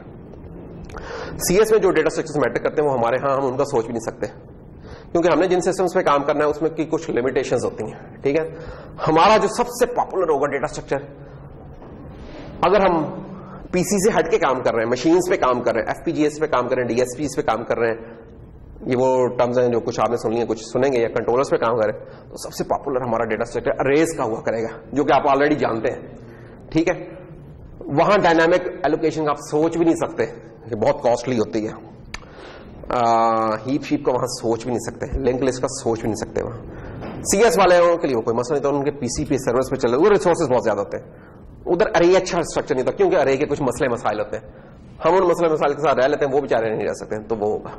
तो अरे का एक बड़ा भाई होता है जो आपने पढ़ा हुआ वेक्टर, वो फिर जरा अच्छी शक्ल होती है, वो आप इस्तेमाल कर लेते होते हैं। तो हमारा फोकस जरा हटके होगा, जो कि सीएस वालों का होता है, ये जरा ध्यान में रखिएगा। अच्छा, फिर हमने ये किया जनाब के हमने कुछ रिवीजन स्टार्ट की थी लैंग्वेज की। तो हमने कहा था पढ़ाना हमारा मकसद नहीं है लैंग्वेज को दोबारा से, सिर्फ कुछ चीजें जो जिनमें मट्टी आ गई जरा उनको जरा साफ कर दें, और जिनकी जरा साफ नहीं है वो घर जाके पढ़ लें फिर उसको कि यार क्या है चीज, उसकी प्रैक्टिस कर लें, वो कर लेंगे। तो जो हमने इस सिलसिले में कुछ चीजें जो की थी लास्ट टाइम, सबसे पहले हमने एक बेसिक प्रोग्राम बनाया था, उसके बताए थे उस प्रोग्राम में मुख्तलिफ एरर्स किस किस्म के आ सकते हैं, compilation error, linker error, logical errors, run time errors, ये सारे हमने डिस्कस किए थे। किस तरीके से एरर्स आते हैं, किस तरीके से हम उनको फिक्स कर सकते हैं, वो हमने किया था। उसको आप वीडियो में देख लीजिएगा दोबारा जब वो अपलोड होगी। तो फिर हमने एक बेसिक प्रोग्राम बना लिया था, उसके बाद हमने उसकी डेटा टाइप्स पर आ गए थे। Data types is the starting point होता है नॉर्मली, कि डेटा टाइप्स हमने देखी नहीं है कौन सी डेटा टाइप्स है हमारे पास पॉपुलर सी, तो वो हमने की थी। और जो हमारी कुछ ऑपरेशंस हमने देखे थे कि यार डेटा टाइप्स का चले, अगर हम डेटा टाइप्स पे आके हमने खत्म हो गया था हमारा लेक्चर। डेटा टाइप्स में हमने कहा था कि यार आप लोगों ने पता नहीं मैटलैब में काम कर लिया कि नहीं कर लिया। अगर नहीं किया, मैटलैब में जब भी आप काम करेंगे तो वहां एक बात नोट करेंगे कि वहां डेटा टाइप नहीं बतानी होती हमें। वहां जस्ट आप कोई चीज बनाने लगते हैं, आप वेरिएबल बनाने लगते हैं, आप a=3 लिखेंगे, वो काम शुरू कर देगा। क्यों? क्योंकि उधर आप देखेंगे उधर उसकी एक डिफॉल्ट डेटा टाइप होती है जो कि डबल होती है मैटलैब की दुनिया में। हर केस को वो डबल के तौर पे बनाता है। C++, जावा वगैरह इधर बताना पड़ता है हमें कि डेटा टाइप क्या होगी इस चीज की। जब किसी चीज की डेटा टाइप बताते हैं तो हम दो चीजें बेसिकली बता रहे थे उस चीज की। क्या क्या? नंबर एक कि मेमोरी में जगह कितनी लेगा, मेमोरी स्पेस वो कितनी लेगा। मसलन अभी थोड़ी देर पहले हमने एक इंटीजर वेरिएबल बनाया था, int a=3 लेट्स से, अरे बनाई थी क्या, ये वेरिएबल बना लिया। तो int का हमें पता कि यार int अगर 4 बाइट्स का है हमारे प्लेटफॉर्म के अंदर, तो अब हमारे कंपाइलर को पता है कि यार मेमोरी में कहीं भी मैंने ना जहां कहीं जगह खाली पड़ी है वहां मैं ये 4 बाइट्स इश्यू करवा सकता हूं अपने ओएस से या स्टैक से। उस जगह का नाम है ए रख सकता हूं, तख्ती ये एक ही लगाई जा सकती होते है ना। कोई कहता है यार मुझे यार 2 मरले जगह चाहिए, तो आपने कहा जगह पड़ी है, जाके 2 मरले और फिर तख्ती लगा दो, अपना नाम लिख दो। ये बिल्कुल वैसा ही काम किया कि आपने मेमोरी में गए, मेमोरी में 4 बाइट्स लेट्स से 1004 से लेकर 1007 तक की जगह आपको दे दी, 4 बाइट्स ये वाली दे दी, इंक्लूसिव है ये, ठीक है। अगर नेक्स्ट एड्रेस लिख दूं तो इस जगह का नेक्स्ट एड्रेस 8 हो जाएगा। तो ये 4 बाइट्स उसने आपके नाम पे दे दी हैं। ये आपके इस्तेमाल कोई और इधर आके अपनी तख्ती नहीं लगाएगा तो आपको पता ही बड़े मसले होते हैं ना। जब एक ही कुर्सी के ऊपर 2 दावेदार आ जाए तो बड़े फटे छड़े पड़ जाते होते हैं। तो जब रियल लाइफ में फटे पड़ जाते हैं तो कंप्यूटर की दुनिया में पड़ जाते होते हैं। तो जो हमारा ऑपरेटिंग सिस्टम भाई साहब है, जो प्रोसेसर का मेमोरी मैनेजर, उनका काम ही है कि इस तरह के फटे ना पड़े। ये ना हो कि मैंने किसी को एक जगह दी दूसरा भी आ रहा है जी मैंने इधर बैठना ना, ये वाली चीजें ऑपरेटिंग सिस्टम इसको खत्म करता है और बड़े नीटली करता है, हमें पता नहीं चलता उन चीजों का। लेकिन ये मैनेजर एक चाहिए होता है जो कि कर रहा था और वो ओएस में चल रहा था इन कंजंक्शन विद द प्रोसेसर में भी इसकी सपोर्ट होती है कि ओवरलैपिंग रीजन इस तरह ना बने। ये 4 बाइट्स में, तो एक तो हमें डेटा टाइप ने बताया है कि 4 बाइट्स चाहिए, तब वो रिक्वेस्ट की ऑपरेटिंग सिस्टम उसने 4 बाइट्स इसको अलॉट कर दी। दूसरा हमें डेटा टाइप बताती है इसके ऊपर ऑपरेशंस कौन से परफॉर्म हो सकते हैं, ये भी डेटा टाइप हमें बताती है। तो अगर हमने लिख दिया है कि int b=7 और हमने लिखा है int c=a+b, तो हमें पता है यार इस a+b का मतलब है कि यार 10 के करीब हमारे पास आ जाएगा। या अगर हमने कहा कि int b=a/b, तो इसे पता कि यार मैंने इंटीजर डिवीजन परफॉर्म करनी है, जिसका रिजल्ट क्या आएगा इस केस में?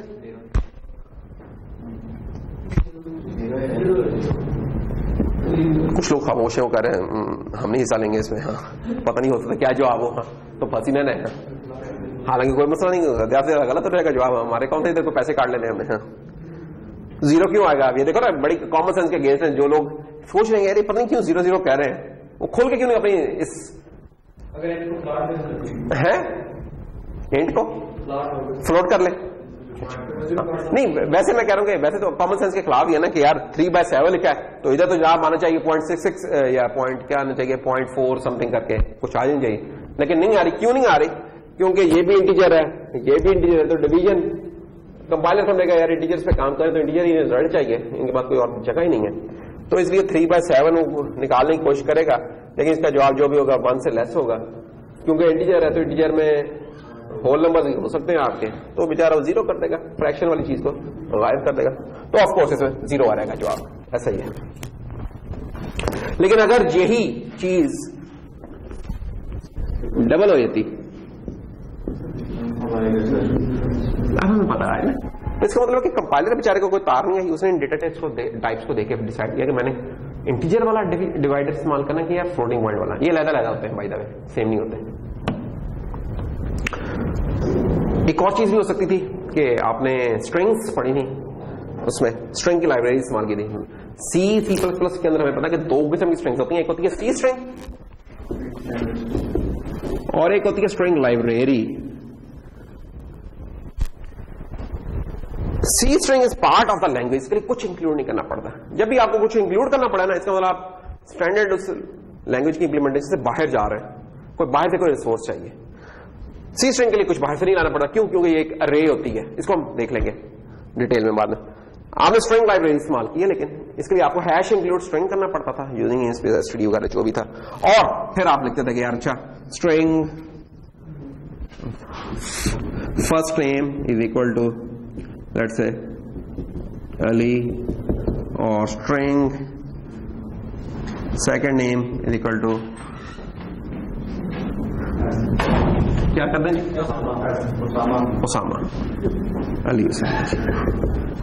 तो एक हमने और स्ट्रिंग बना ली जिसको हम कह देते हैं कि कंप्लीट नेम लेट्स से। तो अगर अब मैं लिखूं CN is equal to FN plus SN, तो अभी एडिशन ही परफॉर्म करेगा कि अली को उसामा में ऐड करके दे दे। यहां जो प्लस का ऑपरेशन डिफाइन हुआ है ये कंकैटिनेशन के लिए डिफाइन हुआ है। तो अब हमें जो मिल जाएगा वो मिलेगा अली SN। अभी कैसे पता चला? उसे प्लस को देख के, टाइप को देख के, जो टाइप थी उसके हिसाब से ओवरलोडिंग की होती है उस ऑपरेटर की। प्लस है स्ट्रिंग के केस में से पता कंकैटिनेशन करनी है, यहां से पता इंटीजर डिवीजन करनी है, यहां दूसरी करनी थी, रियल नंबर्स वाली करनी थी। तो ये टाइप्स देके डिसाइड कर रहा है, ठीक। तो टाइप देना इसलिए जरूरी है कि नंबर एक आपको पता चले कि उसकी मेमोरी में जगह कितनी खा रहा है वो नंबर, उसके ऊपर ऑपरेशंस कौन से परफॉर्म करें। और टाइप किसकी दे रहे हैं?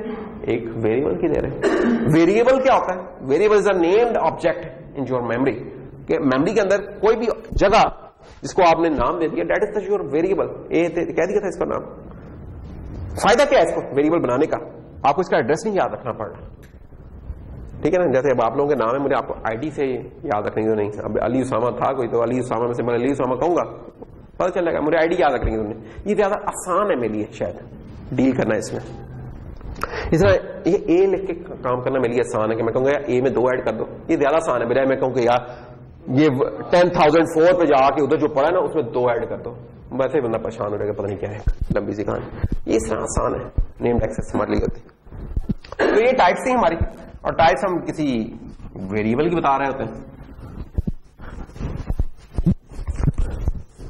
वेरिएबल के नाम से जाहिर है कि उसे हम वेरी कर सकते हैं, इसलिए हम उसे वेरिएबल कह रहे हैं। कहने का मतलब कि अगर हमने एक इंट s इक्वल टू 3 लिख दिया था, तो इसे थोड़ी देर बाद मेरा दिल किया s इक्वल टू 4 कह दूं तो कोई मेरा रोक नहीं सकता, कह सकते हैं। मसला सिर्फ थोड़ा सा ये होगा कि आपने एक कांस्टेंट बनाया, let's double pi is equal to 3.1415 और क्या क्या कहानी सुनाते हुए, और आपने इसे इस्तेमाल करना area of a circle find करने में। Double area of circle equal to, area of circle क्या होता है? 2 पाई आर स्क्वायर। ना करो यार, ये 2 फार्मूलों का तुमने जो मनकूबा बना दिया ना, अल्लाह रहम करे तुम लोगों को। 2 पाई आर भी नहीं होता, पाई आर स्क्वायर होता है। तो कायम रहोगे अपनी बात पे, 2 पाई आर होता है। कितने लोग हैं जो कहते हैं 2 पाई आर होगा? अच्छा, और 2 पाई आर स्क्वायर वाले कितने लोग हैं? पाई आर स्क्वायर वाले कितने लोग हैं? अरे बाकी खामोश शख्सियत क्या कर रही है? तुमने भी बड़े डरते डरते यूं हाथ उठाया कि मौका मिलता है एकदम सादी से नीचे कर लूंगा है। पाई आर स्क्वायर यार ना क्या करो यार, ये सर्कल के ना ये फार्मूला याद रखो, ठीक है। मरवा देना तुम लोग। तुम लोग जब इंटरव्यू को तो ये सवाल नहीं किया था किसी ने तुमसे कि सर्कल का फार्मूला क्या होता है? तो circumference of circle is 2 pi R, area of circle is pi R square, ठीक है। और क्या, अच्छा, और या अगर डायमीटर की सेंस में लिखना है तो आप इसको पाई डी कह सकते हो, है ना। और इसको क्या कह सकते हैं? पाई डी स्क्वायर ओवर 4 कह सकते हैं। खैर हम ये नहीं करते हैं, अभी मुश्किल हो गया इससे ना पाई आर स्क्वायर। लेकिन कुछ लोग डायमीटर और रेडियस में भी कंफ्यूज होते हैं, तो यार रेडियस इक्वल टू e/2। चलो शुक्र, अच्छी बात है, पता तुम लोग। तो खैर एरिया ऑफ सर्कल निकाला था, तो एरिया ऑफ सर्कल हमने निकाला, तो पाई आर स्क्वायर करना है, तो हम क्या कर देंगे? पाई इंटू आर हमने कोई बनाया नहीं, चले हम आर अपना ले आते हैं। ये ले एरिया निकला है रेडियस फॉर 2 के लिए। अच्छा, ये हमने काम किया, तो हो सकता है कि किसी का वैसे तो नहीं होगा, पाई के केस में तो नहीं होगा, लेकिन कुछ केस में हो सकता है आपने कोई कॉन्स्टेंट्स रखे हो और कोई आप एक्सीडेंटली आप भूल जाएंगे यार मैंने इसे एज ए कॉन्स्टेंट रखा हुआ था। पाई को तो नहीं आप भूलेंगे, ये just for the sake of example. वैसे कोई और चीज रखी है तो शायद से आप भूल जाए। For the number of students class में कितने 40 और कल कल जाके आप उसे 30 से इनिशियलाइज करना चाहें, उधर भूल सकते हैं, इसको तो नहीं भूलेंगे, उस केस को भूल सकते हैं। तो आप कहते हैं यार pi is equal to let's say मेरा 3.1415 था, आइंदा से -7 हो गया। अब ये गलती हो सकती है, प्रोग्रामेटिकली बिल्कुल ठीक है, कंपाइल होगा, बिल्ड होगा, रन होगा, जॉब ठीक नहीं आएंगे, लेकिन मसला है। तो इस तरह की चीजों को करेक्ट करने के लिए, फोर्स करने के लिए एक और चीज होती है, हम कॉन्स्ट लगा लें, क्वालिफायर लगा लें। अगर मैं लगा दूं इसके आगे कॉन्स्ट, अब इसका मतलब है कि यार कॉस्ट वेरिएबल, अच्छा ये बड़ी एक ना कंफ्लिक्टिंग से मैं बात कर रहा हूं, वेरिएबल बना रहा हूं, ठीक है यार एक चीज वेरी करेगी लेकिन वो कॉस्ट होगी, ठीक है ये इधर है लेकिन बस ठीक है जारगॉन एक है। तो एक ऐसा वेरिएबल जिसे पहली दफा तो मैं इसमें कुछ डाल सकता हूं, अगर पहली दफा भी डाला फिर तो इसका रखने का कोई फायदा नहीं, ठीक है ना, कुछ पहली दफा तो कुछ जाना चाहिए लेकिन उसके बाद नहीं कुछ जाने देगा ये। अब आइंदा अगर मैं इसमें डालने की कोशिश करूंगा एरर आ जाएगा। तो हमने लास्ट लेक्चर में एक चीज डिस्कस की थी, हमने कहा था कि यार जो एरर्स होते हैं ना हमारे, तो हमने कहा था यार जब आपने कोई प्रोग्राम बिल्ड किया, main.c लेट से बनाई है और कंपाइलर चला है, तो कंपाइलर में अगर कोई एरर है तो सीएल आपके विजुअल स्टूडियो में सीएल नीचे प्रीफिक्स के साथ आए थे, फिर आगे ये main.o बन जाएगी या main. ये बहुत ही गंदा लिखा हूं मैं, खैर जरा साफ लिखूं main.o, ये बहुत गंदा लिखो तो मुझे बता देना, मैं इसे साफ कर दूंगा। main.obj ये हो सकते हैं, और ये लिंकर साहब आ रहेंगे, और लिंकर का अगर कोई एरर हुआ तो एल करके आई थिंक वो होता है,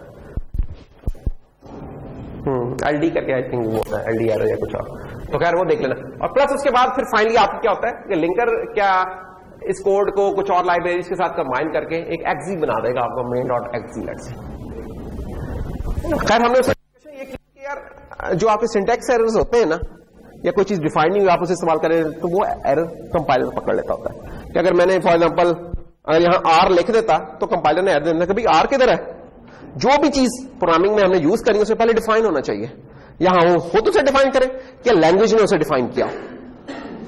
अब डबल यूज करूं तो लैंग्वेज ने इसको डिफाइन किया इसलिए मैं इसको यूज कर पा रहा हूं आर को, लेकिन लैंग्वेज ने डिफाइन किया इसलिए मजबूरी है मुझे करना पड़ रहा है।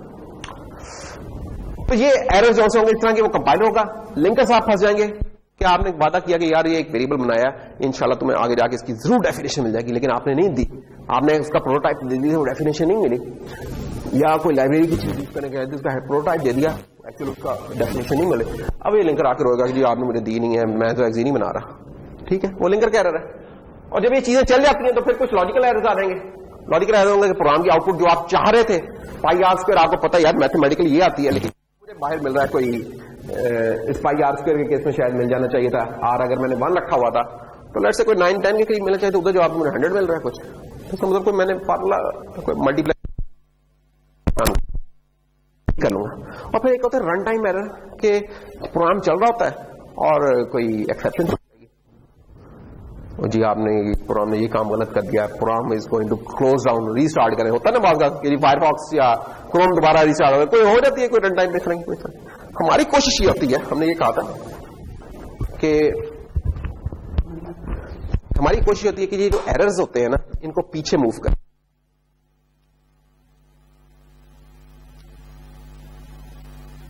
तो होगा क्या कि जब तक ये मैंने कॉन्स्ट नहीं लगाया होगा, ये मैंने कोई गलती कर भी दी होगी, मैंने नहीं की होगी, शायद किसी और ने गलती से कर दी होगी।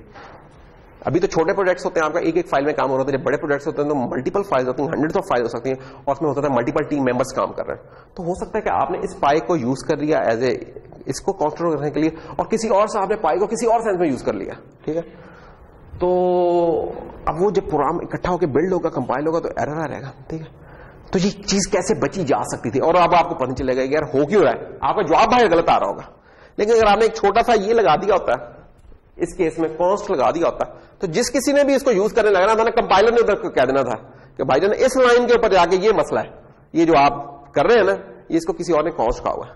ये बहुत कन्वीनियंट हो जाता है बजाय उसके कि एरर अकर हो रहा है और आपको पता नहीं चल रहा कि यार एरर क्यों आ रहा है, जवाब क्यों गलत आ रहा है उससे, उधर तो फिर आप तुक्केबाजी शुरू कर दो, यार पता नहीं क्या मसला हो गया, क्या था, सोच रहे हैं क्या। इधर एग्जैक्ट आपको कंपाइलर ही रोक लेगा, जाने नहीं देगा, कहेगा यार ये मसला है। तो ये इस तरह की चीजों को कॉस्ट को जहां आपको मौका मिले यूज करें, जहां आपको पता हो कि यार चीज वेरी नहीं करवानी, चुप करके कॉस्ट लगा दिया करें। अच्छा, ये चीज मसला है कि सिर्फ C++ में एग्जिस्ट करती है, सी में नहीं ये वाली चीज एग्जिस्ट करती। तो फ्यूचर का कोई कोर्स होगा जिसमें अगर सी लैंग्वेज होगी तो उधर शायद इसका इस्तेमाल नहीं होगा, C++ में आप इस्तेमाल करें। दूसरा इसका फायदा भी है कॉस्ट का, वो ये है कि आप अरेज बनाते हैं और आपने एक अरे बनाई है जिसका साइज था इंट, अभी आपने थोड़ी देर पहले एक अरे बनाई थी जिसका साइज था आपने रखा 5। याद रखने की ये बात है कि लैंग्वेज के अंदर जब भी आप प्रोग्रामिंग करें, जब भी कोई इस तरह कॉन्स्टेंट है उनको नाम दे दें आप, बहुत इंपॉर्टेंट उनको नाम दे दें। फायदा उसका क्या होगा, आपको सिर्फ फ्यूचर में अगर कभी कोई चेंज करनी है तो एक जगह चेंज करनी होगी, हर जगह चेंज नहीं करनी होगी। मसलन ये आपने एक अरे बनाई और इसमें कुछ नंबर डाल दिए और किसी ने कहा यार इस अरे को प्रिंट करवा दो, तो आपने एक कोड लिख दिया for int i = 0, i <5, i++।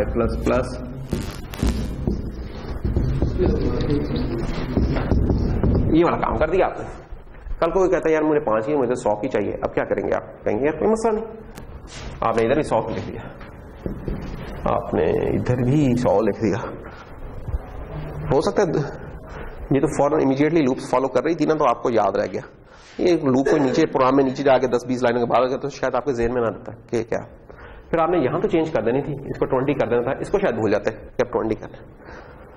जब भी कोई चीज आपके प्रोग्राम में एक से ज्यादा जगह पे अकर होने का चांस है, चुप करके उसका फंक्शन बना ले, अगर कोड है तो उसका फंक्शन बना ले वेरिएबल, और अगर कोई इस तरह का नंबर है, कोई और वैल्यू है, उसको वेरिएबल बना ले चुप करके, और फिर उसका नाम इस्तेमाल करें। तो बेहतर ये होगा कि मैं इस जगह के ऊपर मैं एक वेरिएबल बना लेता और कह देता कि साइज = 20। मसला ये है कि अरे का जो साइज है ना वो वेरिएबल नहीं हो सकता, अरे का साइज वेरिएबल नहीं हो सकता, एक बड़ा मसला है, कॉन्स्ट होना चाहिए। तो इसलिए हम इधर 20 लिख रहे थे।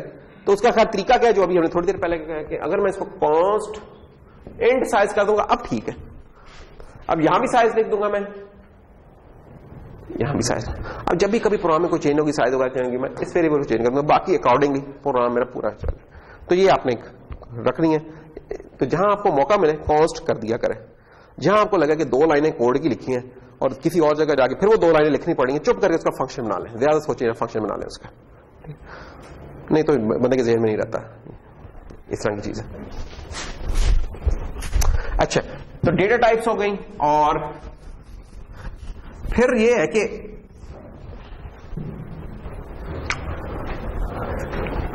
हमारे पास सिंपल ये तो था, कुछ कंप्यूटेशन थी कि मैंने एक फार्मूला कैलकुलेट कर लिया, ये काम।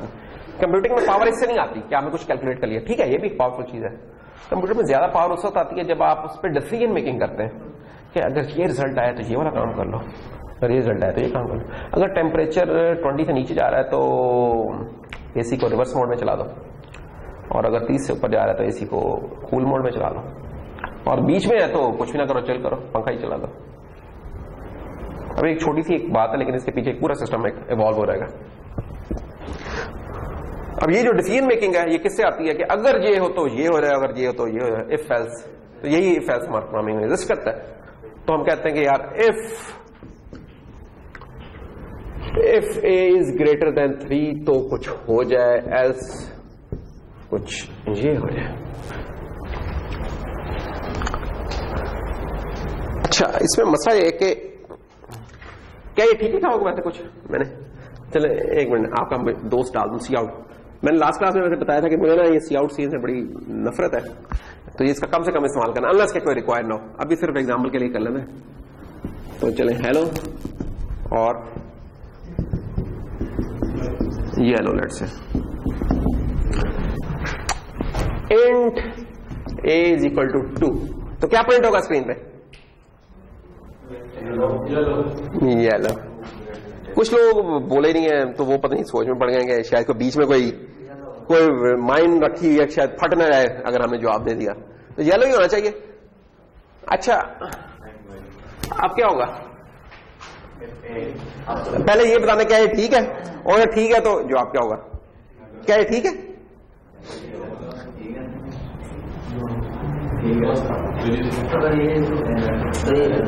सही है,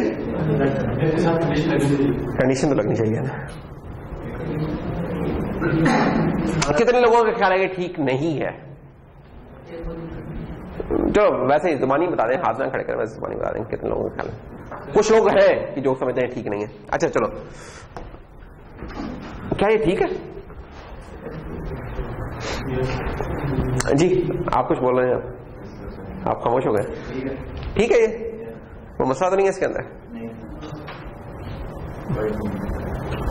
देख लेना यार, है प्रिंट क्या होगा स्क्रीन पे? हेलो होगा। हाँ ना, पिछले केस में कोई मसला था, इसमें कोई मसला नहीं। कंपाइलेशन वाइज कोई इशू नहीं है। जब मैं कहूँ इशू तो इसका मतलब कि अभी फिलहाल कंपाइलेशन के हिसाब से पूछ रहा हूँ। हाँ, कंपाइल होगा, बिल्ड होगा, एग्जीक बनेगी, चलेगी। जवाब तो कुछ भी हो सकता है, लेकिन बिल्ड होगा। अभी सिंटैक्स के हिसाब से था। अब क्या स्क्रीन में प्रिंट होगा? अब येलो होगा। क्यों? माइनस है। हाँ नहीं, प्रोग्राम को तो नहीं पता होता कि माइनस है, उससे कर्स नहीं होती। यही एक मसला था जिसकी तरफ मैं लेकर आना चाह रहा था कि सी प्लस प्लस या जीरो को पहचानता है कंडीशन में, या नॉन जीरो को पहचानता है। दैट्स ऑल, कुछ नहीं इसके अलावा। उसे इससे कोई गर्ज ही नहीं है कि बाकी क्या है, या जीरो है चीज या नॉन जीरो है। अब नेगेटिव नंबर क्या जीरो तो नहीं है, नॉन जीरो। तो इस केस में भी हेलो ही प्रिंट होगा क्योंकि नॉन जीरो है। सिर्फ एक केस में येलो प्रिंट हो जाएगा। पूरे नंबर्स में जितने भी नंबर होने, अगर मैं सिर्फ जीरो लिख दूं फिर येलो प्रिंट होगा। इसके अलावा मैं कोई भी नंबर लिख दूं, ठीक। अच्छा, जब भाई आप कंडीशन लगाते हैं, कंडीशंस को आज तक हमने कंपाउंड देखा है, उसको हमने दूसरे तरीके से नहीं सोचा। मसलन पहले मैं ये बात समझा दूंगा, कहना क्या चाह रहा हूं। इंट इज इक्वल टू 2 था। अब ये बताइए आप मुझे कि क्या ये मैं चीज लिख सकता हूं कि int C is equal to, क्या लिखा था मैंने अभी, a ग्रेटर देन 3। क्या ये ठीक है लाइन? ये लिखी नहीं हमने, इस तरह कभी लिखी नहीं ना। नहीं तो इधर ठीक थी, उधर ठीक नहीं है।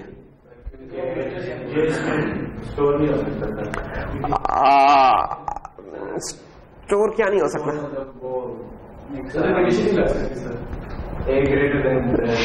हाँ, क्यों नहीं कर सकते? हाँ, सी है ना, इधर तो है ना, इधर नहीं था, उधर तो है।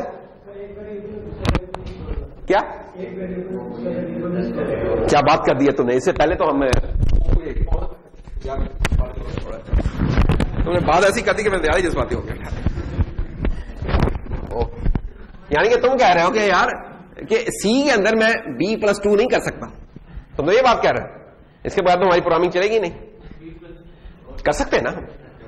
तो ये b+2 था, ये a ग्रेटर देन 3 है तो ऑपरेशन ही, ये अरिथमेटिक ऑपरेशन था, ये रिलेशनल ऑपरेशन है। Integer a is an integer, 3 is integer, that is an operation. हाँ देखो, छोड़ो इस चीज को। क्या a ग्रेटर देन 3 है? नहीं है, छोटा है। अगर चीज कोई कंडीशन ट्रू हो रही है तो उसका मतलब होता है 1, और नहीं ट्रू हो रही तो 0। तो इसका मतलब 0 तो सी में 0 होगा। That's all. देखो इधर बताऊं क्या करते थे, इधर हम ये करते थे, वो ना बजाय एक वेरिएबल बना के उसमें स्टोर करते, हम डायरेक्ट लिख देते होते थे। हुआ इधर भी यही है काम कि ये चीज पहले एवेल्युएट हुई है, इसका जवाब उसने पूछा क्या आया, 0 के नॉन 0। इफ को नहीं पता, इफ खेलता है कि यार मेरे पास 0 या नॉन 0। इफ को इससे ज्यादा कुछ नहीं पता। ये चीज अलहदा चली है, इसकी वैल्यूएशन अलहदा हुई है। जिसने बताया कि a ग्रेटर देन 3 का उसने जवाब दिया 0, तो इसकी जगह उठ के उसने डाल दिया इधर 0, फिर उसका हुआ। लेकिन वो टेम्परेरी था, बीच में आपने स्टोर ही नहीं किया था कभी, हमने इधर सिंपली इसको स्टोर कर लिया। तो जवाब दोनों केसेस में आता है। सिर्फ उस केस में हम स्टोर कर रहे हैं, और स्टोर करने के बाद हम करेंगे सी। वो हमने कहा यार अब क्या है, एक बीच में वेरिएबल बनाए, डायरेक्ट लिखो यार, क्योंकि मुझे उसका तो और कोई यूज है नहीं, तो फिर मैंने डायरेक्ट लिख दिया इस चीज को। तो ये बताने का सिर्फ मकसद ये था कि आपको ये पता होना चाहिए कि ये जो कंडीशंस हैं ये सेपरेटली एवेल्युएट होती हैं। ठीक है ना। ए ग्रेटर देन, लेस देन, जो मर्जी करना है आप करें, जो मर्जी ऑपरेशन आपने करना है करें। इफ ने सिंपली ये देखना है कि 0 है कि नॉन 0, दैट्स ऑल। कोई इससे गर्ज नहीं है इससे ज्यादा। अच्छा, ये तो मैं एंड में स्टोर कराता, बेहतर ये था कि इस तरह की चीजों का जवाब मैं बूल में स्टोर करवाऊं, ज्यादा बेहतर ये। जब बूल में कराऊंगा तो इसका जवाब मुझे फॉल्स मिलेगा, तो फॉल्स वाले केस में ये वाला होगा। तो बेहतर ही होता है कि जहां बाइनरी आंसर्स आए वहां बूल में स्टोर करवाएं चीज को। तो इसकी तो खैर ये कंडीशन थी, डेट्स ऑल, और कुछ नहीं। मुश्किल से मुश्किल भी मैं दुनिया में बना दूं यहां कंडीशन, आपने परेशान होने की जरूरत नहीं, एक एक करके उनको एवेलुएट करें, जो फाइनल जवाब है उसके मुताबिक क्या होगा। तो मुश्किल से बना लेते हैं। अब आपको ट्रिक अगर पता चल गया तो आप कहेंगे कोई मसला नहीं, यार a ग्रेटर देन 3 हो या b लेस देन 7 हो, और अगर मेरा t जो सा था इक्वल टू 7 हो रहा है, या g मेरा शिफ्ट लेफ्ट बाय 1 हो के अगर उसका जो जवाब आ रहा है, तो फिर मैं ये वाला काम करूं, तो कोई मसला नहीं। आप कहें यार मुझे वैल्यूज बताएं, चुप करके, कोई परेशान क्यों हो रहा है। a कह रही 2 है, इसका जवाब, अच्छा जी इसका जवाब तो 0 आ गया।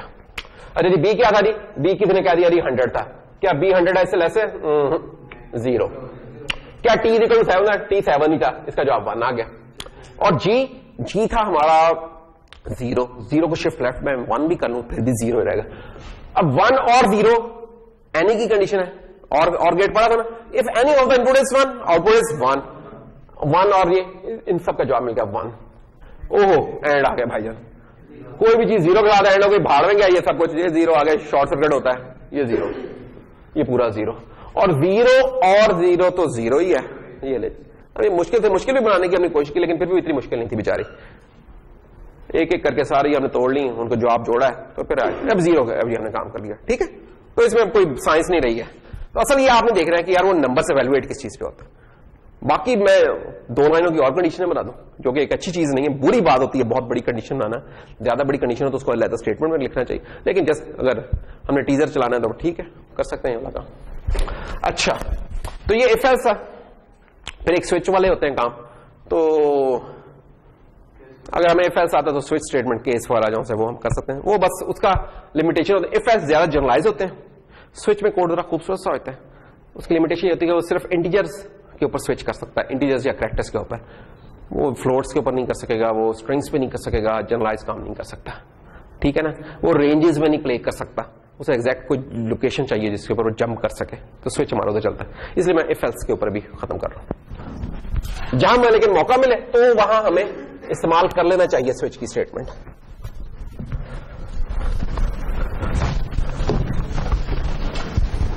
अच्छा, ये तो थी, इसको हम बोलते थे सिलेक्शन स्टेटमेंट। ये सिलेक्शन स्टेटमेंट्स है कि यार अगर ये हो गया तो ये कर लो, नहीं तो दूसरा काम कर लो।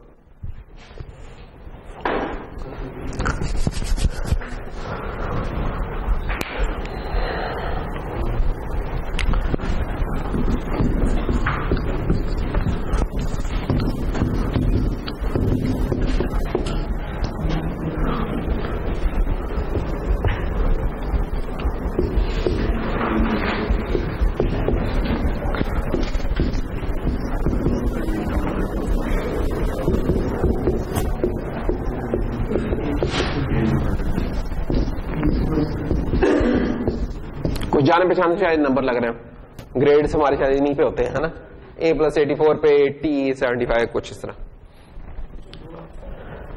अगर अब मैं बताऊंगा A मेरे पास है,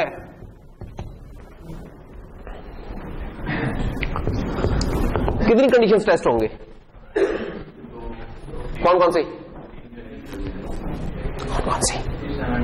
पहले वाली, फिर 84 से तो बड़ा नहीं है, फिर नीचे आया, उससे भी बड़ा नहीं तो तीसरे पे आ गया, ये वाली नीचे वाले में नहीं जा रहा, है ना।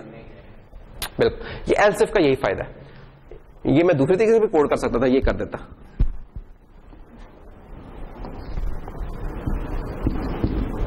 चलो इधर एल्स लगा दो। इधर मसला ये होना था कि अगर जब इस तरह इफ लगा हुआ ना तो इसने तमाम पाथ्स में से जाने, तो अगर तो आप ये देखेंगे यार किसी चीज का जवाब आपका मल्टीपल पाथ्स में हो सकता है सेट या कुछ, फिर आप ये वाला काम करते हैं।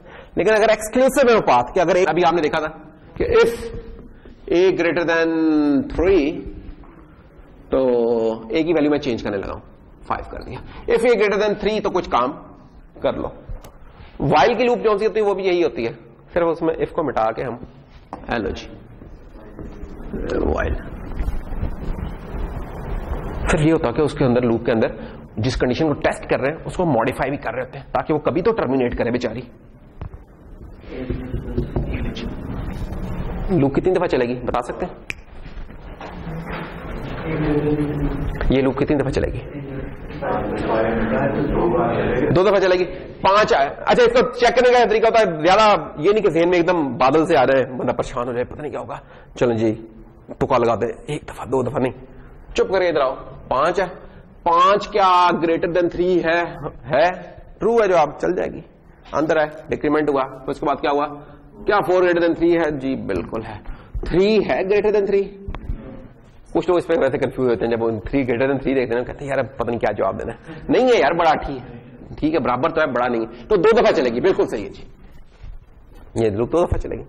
तो देख सकते हो इसके कंडीशन में और इफ वाले में कोई फर्क नहीं था। वाइल की लूप तब तक चलती रहेगी जब तक इसका अंदर आर्गुमेंट नॉन जीरो होगा, ये याद रखने की बात है। ये कंडीशन कुछ भी हो सकती थी, ठीक है ना, ये भी हो सकती थी। अब कितनी दफा चलेगी?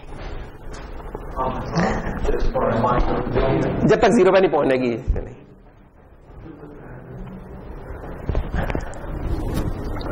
अब कितनी दफा चलेगी? नो, इनफाइनाइट का कोई कॉन्सेप्ट नहीं है। इंटीजर्स की दुनिया में इनफाइनाइट का कोई कॉन्सेप्ट नहीं है। एक्चुअली इंटीजर्स में क्या होता है, आप चले 0 1 2 3 4, 3 से शुरू है ना, 5 से शुरू हुआ, 5 6 7, वो इंतजार कर रहा है कब 0 आएगा जिंदगी में मेरे, वो बूढ़ा हो गया। इंटीजर में मैक्सिमम इंट है, इसका मतलब साइंड है, तो साइंड मैक्सिमम नंबर इसके अंदर हो सकता है कोई 2 बिलियन के अराउंड, और अनसाइंड होता है 4 बिलियन के अराउंड। तो 2 बिलियन या 2 गीगा समथिंग, 2.137 गीगा के अराउंड होगा ये। जब ये उधर पहुंच जाएगा ना, उसके बाद जनाब जंप लगा के ऊपर गया, और -2 गीगा, क्योंकि इंटीजर साइंड है, फिर टिक टिक टिक टिक टिक बढ़ता होंगे। और जिंदगी में एक मौका आएगा जब आप बूढ़े हो चुके होंगे, बाल आपके सफेद हो गए, पता चला ओह A0 हो गया, जैसे A0 है साथ ही लूप टूट के खत्म हो गए। लेकिन इतना टाइम लेता है, कंप्यूटर के अंदर आपका जो प्रोसेसर है खत्म, ये खत्म हो चुका है, ये पूरा चक्कर लगा के वापस आ चुका है। क्यों? क्योंकि आपका जो प्रोसेसर है वो 2 गीगाहर्ट्ज पे चल रहा है, ठीक है। तो एक क्लॉक में अगर वो एक दफा भी कर रहा है, ठक ठक ठक, और इस तरह की मल्टीपल कोर्स चल रही है। एनीवेज, तो ये है कहानी इसमें। तो ये पूरा चक्कर लगा के कभी ना कभी तो 0 पे आएगा ही आएगा। फ्लोटिंग में ये नहीं होता, जो रियल नंबर है उधर नहीं होता, उधर हमारे पास इन्फिनिटी का कॉन्सेप्ट होता है, इधर नहीं होता, इंटीजर्स में नहीं होता। तो जाएगा, ओवरफ्लो करेगा, अंडरफ्लो होकर दोबारा टिक टिक टिक करते करते पहुंच ही जाएगा। ये इंटीजर था इसलिए इसने बहुत टाइम लिया, लेकिन अगर मैं यहां कर देता ना, करैक्टर कर लेता, करैक्टर हमें पता कितनी बाइट्स का होता है, 1 बाइट का। क्योंकि करैक्टर है, पीछे मैंने अनसाइंड नहीं लिखा, तो इसका मतलब है कि ये करैक्टर है, इसकी मिनिमम नंबर इसमें -128 हो सकता है, मैक्सिमम नंबर इसमें +127 हो सकता है। तो अगर मैंने 5 से शुरू किया तो मैं बहुत जल्दी टिक टिक टिक 127 में पहुंचूंगा, और फिर ओवरफ्लो होके मिनिमम पे आ जाऊंगा, और फिर ऐसा ऐसा ऐसा करते करते 0 पे पहुंच ही जाऊंगा। तो ये तो बहुत आराम से आपको भी ड्राई रन इसको करके देख सकते हैं। कोई कंडीशन चेक नहीं हो रही थी, सिंपल हम क्या चीज यूज कर रहे हैं, आर्गुमेंट छोड़ गई नॉन जीरो, उसकी बेस पे हम ये लूप को चला रहे हैं, ठीक है। ये याद रखना है इसमें। अब लूप कितनी दफा चलेगी?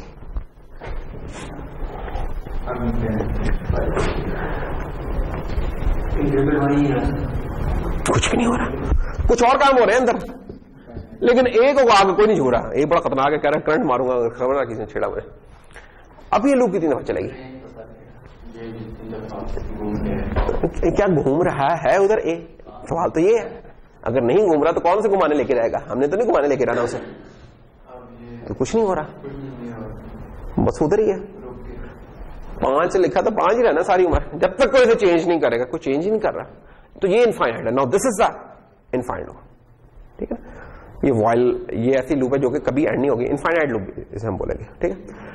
तो जब भी इसका आर्गुमेंट, बेसिकली जब हमें इनफाइनाइट लूप्स अगर चलानी हो ना, जरूरत पड़ जाती होती है सर्वर के कोड्स में, एम्बेडेड के कोड्स में हमें इनफाइनाइट चलानी पड़ती है। कंप्यूटर बेस्ड कोड होता है, इसमें हम कहते हैं यार शुरू होकर कोड खत्म हो रहा है। इधर ऐसा नहीं होता, इधर जो चीज चलनी है हमेशा चलती रहे। जैसे गूगल का सर्वर चल रहा है तो हमेशा चल, जब भी आप जाके रिक्वेस्ट कोई क्यूरी करते हैं, कोई रिस्पॉन्स आपको रिटर्न कर रहा है तो चल रहा है वो हमेशा, ठीक है। या इस अगर आपने कोई इंटेलिजेंट लाइट लगाई हुई, या टाइम इतना हो तो लाइट जल रहा है, रोशनी नहीं है तो जल जाए, और रोशनी है तो बंद हो रहा है, तो ये भी हमेशा ही चल रहा होगा, इसके पीछे भी जो सिस्टम होगा। तो खैर, तो जब हमने वो काम करना तो फिर हम वेरिएबल्स में नहीं नॉर्मली डालते, हम कांस्टेंट लिख देते हैं, जैसे 1, और इसको मशहूर है, हम कहते हैं वाइल 1 की लूप लगा दो। हम कहते हैं वाइल 1 लगा दो, क्यों? हमें पता है कांस्टेंट तो कोई चेंज कर ही नहीं सकता, तो ये हमेशा चलती रहेगी, रिपीट करती रहेगी, ठीक है ना। तो ये वाइल की लूप थी। वाइल की लूप और फॉर की लूप में क्या फर्क होता है? वाइल की लूप में ना चीजें जरा बिखरी हुई होती है। अगर हम अब नॉर्मल यूजेज पे आ रहे हैं कि int A is equal to आपने 5 यहां कर दिया, ठीक है, फिर आपने कहा यार जब तक मेरा ये ग्रेटर देन 0 है और अंदर आके आपने से किया, तो वाइल की लूप का ये मसले हैं। फॉर की लूप में एक बड़ा क्लीन सा इंटरफेस देती है। वो क्या करती है? वो कहती है यार ये जो चीजें बिखरी हुई हैं पूरी आगे पीछे दाएं बाएं, इसको इकट्ठा करो। वो कहती है अच्छा ये लो इंट ए इक्वल टू 5, वो यहां आ गया। वो जो कंडीशन चेक करनी थी ए ग्रेटर देन 0 और ये मॉडिफाई जो होना था, एक सब कुछ इकट्ठा कर लिया। कहता है चुप करके जो काम करना है करो, जो लूप पे चलाने वाली चीज हम इधर इकट्ठी करें। तो फॉर की लूप में एक क्लीन इंटरफेस दे देती है आपको। अगर चीजें एक पैटर्न में हो रही हैं बाकी हैं तो फॉर की लूप एक्सीलेंट। अगर चीजें हैपहैज़र्डली चेंज हो सकती हैं, इसे एक ऊपर कोई कंडीशन भी लगाई है, कोई ब्रेक हो सकती है, तो फिर वाइल इस्तेमाल कर लो। तो लेकिन जहां फॉर इस्तेमाल होता है वहां वाइल इस्तेमाल होता है, जहां वाइल इस्तेमाल है वहां फॉर इस्तेमाल होता है। दोनों इंटरचेंजेबल है। कुछ जगहों के लिए ये जरा खूबसूरत लगता है या ज्यादा कोड से इजी टू एक्सप्लेन होता है लिखना, दूसरे में ये होता है। बाकी ये इंटरचेंजेबल है, कुछ भी कर सकते हैं, ठीक है ना। कि ये वाली चीज उठ के यहां आ गई, ये वाली चीज उठ के यहां आ गई और ये वाली चीज उठ के यहां आ गई, तो हमारी वाइल फॉर की लूप्स हो गई। अच्छा, जब लूप्स होती हैं तो उसके बाद फिर हमारे आते हैं फंक्शंस। फंक्शंस के साथ हमारा काफी टाकरा रहेगा, तो जस्ट क्विक सा करते हैं। फंक्शन हमने जब भी एक लाइन का कोड भी अगर रिपीट हो रहा है बार बार, make a function, make a function. फायदा क्या होगा उसका? अगर वो लाइनें आपने 100 जगह पे लिखी हैं, कल अगर कोई चेंज करनी है तो 100 जगह पे वो चेंज करनी है। फंक्शन बनाया और उस फंक्शन को आप कॉल कर रहे हैं तो सिर्फ एक लाइन की वो चेंज होगी, बाकी जगहों पर खुद ब खुद वो चीज अपडेट हो जाएगी। तो कोड को रीयूज करना बहुत आसान होता है। दूसरा फंक्शन का फायदा यह है कि आपके कोड को ना छोटे छोटे हिस्सों में तोड़ देता है, आपके लिए समझना जरा आसान होता है, ऑर्गेनाइज करना जरा आसान होता है। तो मेक अ फंक्शन, जहां मौका मिले फंक्शन बना लें। 2 लाइनों के लिए मिल रहा है 2 लाइनों के लिए बना लें, कोई हर्ज नहीं, फायदा रहेगा हमेशा, कोई नुकसान नहीं होगा। थोड़ा बहुत कोई स्पीड वगैरह का इशू होता है, लेकिन जो आप काम करें उसमें स्पीड अभी फिलहाल इतना इशू नहीं है। गो फॉर अ फंक्शन, जैसे हमने कहा था ना वेरिएबल बना लें, इसने आप फंक्शन बना लिया करें चुप करके। फंक्शन का अगर मैंने लेट्स से अगर 2 नंबर्स ऐड करने हैं तो मैं क्या कहता हूं, int A int B int C और C is equal to A plus B और रिटर्न सी। तो ये है फंक्शन की डेफिनेशन।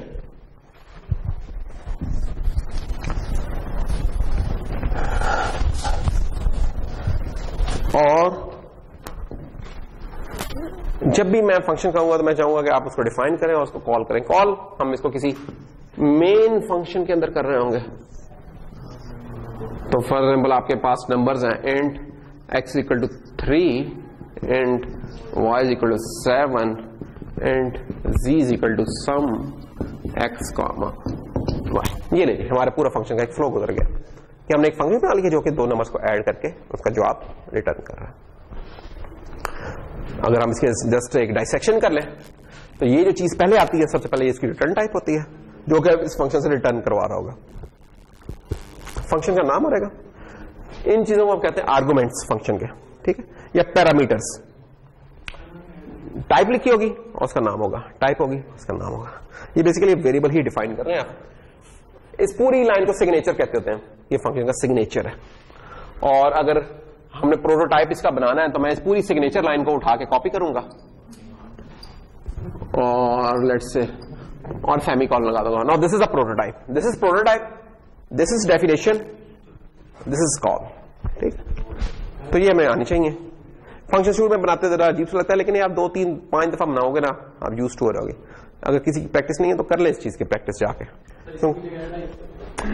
ओह सॉरी, ऐड, बिल्कुल सही कहा, ये ऐड हो जाएगा, ठीक है। अच्छा, और इसको हम सिंप्लीफाई भी कर सकते थे कि हम कह देते रिटर्न ए प्लस बी, वन लाइनर भी हो सकते थे, तो ठीक है, इस तरीके से कर लिया।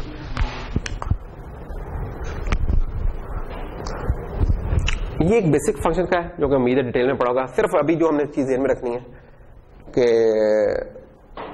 इधर जो आर्गुमेंट्स पास हुए हैं ना फंक्शन को, वो पास हुए बाय वैल्यू, कॉपी हमने पास किया उनके। कॉपी से क्या मुराद है? कॉपी से मुराद ये है कि अगर फंक्शन के अंदर जाकर मैं लिख देता a is equal to 1, b is equal to 2, by the way add ने रिटर्न क्या करना था? अगर मैंने वो चीजें लिखी हुई हैं, z में क्या जवाब आना था? 10 आना था। अच्छा देखो एक मिनट, ये मैंने कमेंट की हुई लाइन a प्लस बी, 3 और x में 3 पास हो रहा है, इसमें 7 जा रहा है। इधर a साहब ने रिसीव किया 3, b ने रिसीव किया 7, तो 3 प्लस 7 10, तो z में आ गया 10। अगर लेकिन ये मैंने n कमेंट कर दिया, अब क्या रिसीव होगा? अब a में 1 पड़ा है, b में 2 पड़ा है, तो 2 प्लस 1 3, अब 3 रिटर्न होगा। अच्छा ये बताओ लेकिन कि अगर मैं अब स्क्रीन पे प्रिंट करूं C out x equal to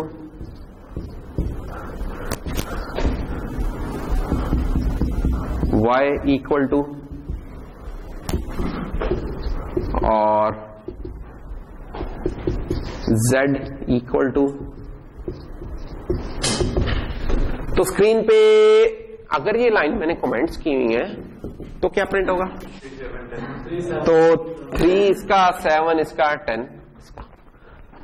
लेकिन अगर ये मैंने अनकमेंट कर दिया, अब स्क्रीन पे क्या प्रिंट होगा? 3 7 3 होगा या 1 होगा?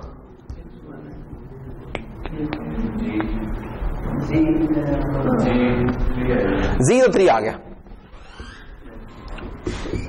3 आ गया। इधर क्या होगा? x क्या प्रिंट होगा?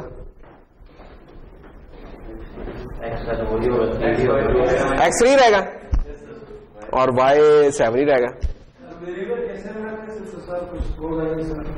अगर फंक्शन में वेरिएबल हो और वेरिएबल सेम रखे, नाम उनका सेम रखे, अच्छा पॉइंट है, नाम कर देते हैं सेम। ये ले x, अब बताइए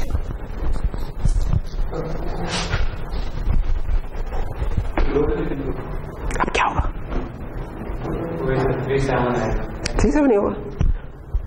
आपकी शायद अब डिफरेंट होगी ओपिनियन, क्यों जी? जिन्होंने नाम चेंज करवाए, आपके ख्याल में क्या होगा? एरर देगा।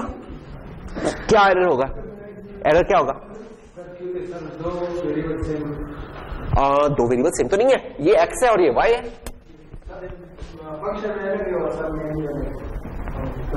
हाँ, इसके लिए एक चीज मैंने अभी स्किप कर दी। किसी भी ब्लॉक के अंदर नाम डुप्लीकेट नहीं हो सकता, लेकिन ब्लॉक जैसे ब्लॉक चेंज होता है तो नाम डुप्लीकेट हो सकता है। ब्लॉक क्या होता है? ये जो ब्रैकेट्स होती है ना आपकी, इनको ब्लॉक बोलते हैं।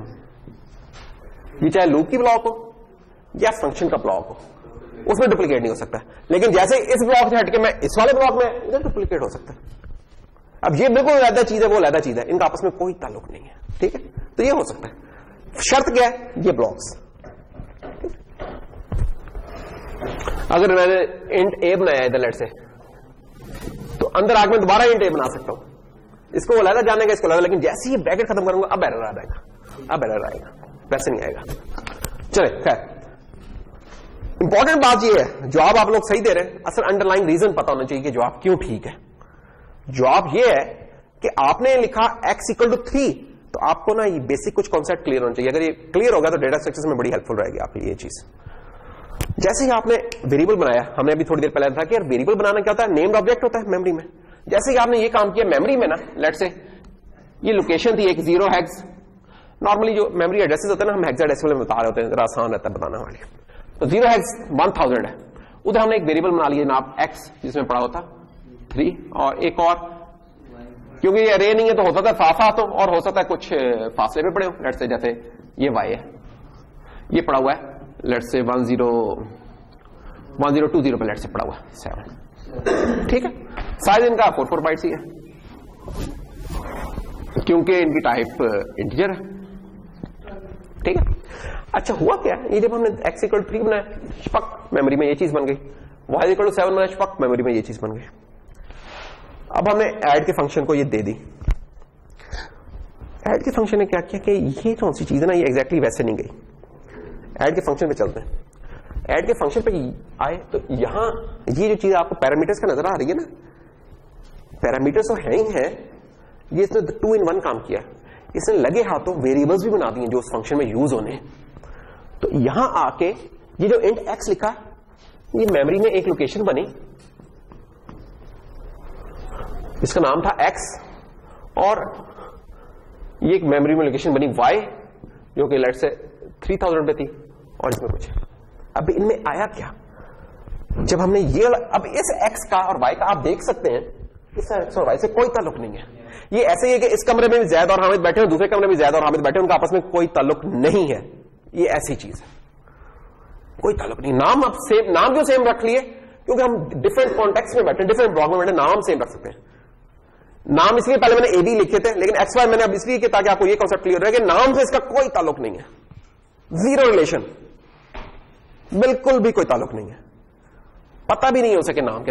इनफैक्ट ये नाम हमारे लिए होते हैं, कंप्यूटर में ये नाम होते एग्जिस्ट नहीं कर रहे होंगे, उधर ये एड्रेसेस एग्जिस्ट कर रहे होंगे, ये हमारे लिए नाम है, हमारे आसानी के लिए।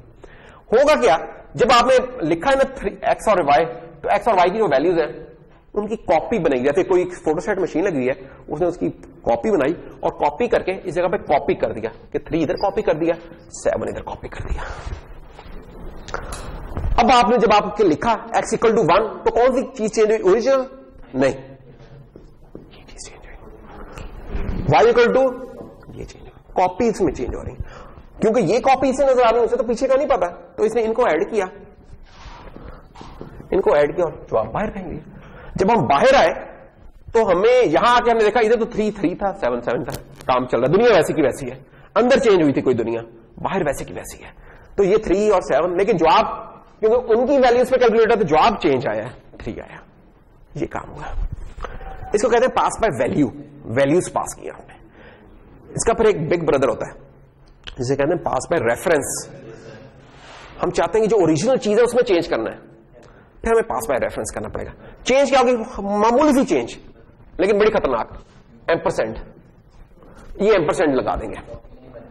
अब जब हमने एम्परसेंड लगाया ना, तो बेसिकली क्या हुआ, ये हमने एक रेफरेंस बनाया।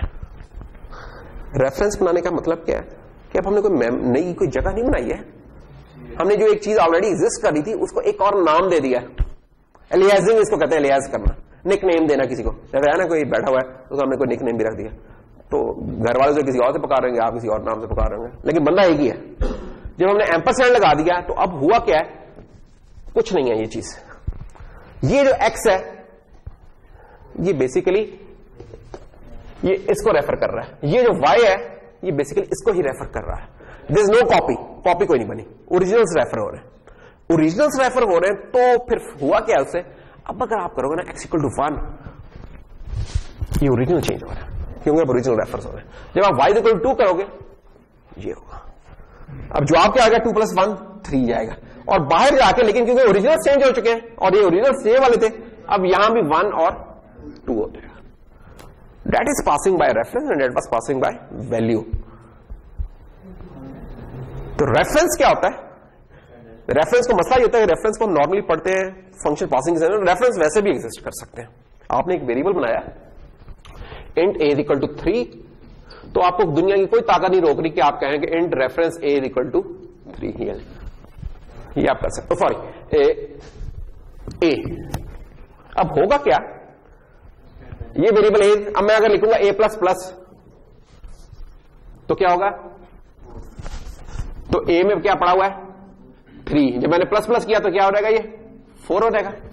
ऐसा ही है कि नहीं है, और अगर मैं करूं RA++ तो क्या होगा, ये RA भी इसी को कह रहा है, इसी का नाम है। जो मैंने कहा था कि निक होते हैं, एक ही बंदे के 2 निक्स डाल दिए हैं, ये ऐसे ही है, ए भी कह रहे हैं इसको, RA भी कह रहे हैं। अब मैं RA++ करूंगा तो यही वाली चीज बढ़ के 5 हो जाएगी। अब मैं चाहे सी आउट A कराऊं या सी आउट RA कराऊं, दोनों एक ही जगह को रेफर कर रहे हैं और सेम चीज प्रिंट हो रही होगी, ये वो रेफरेंस है।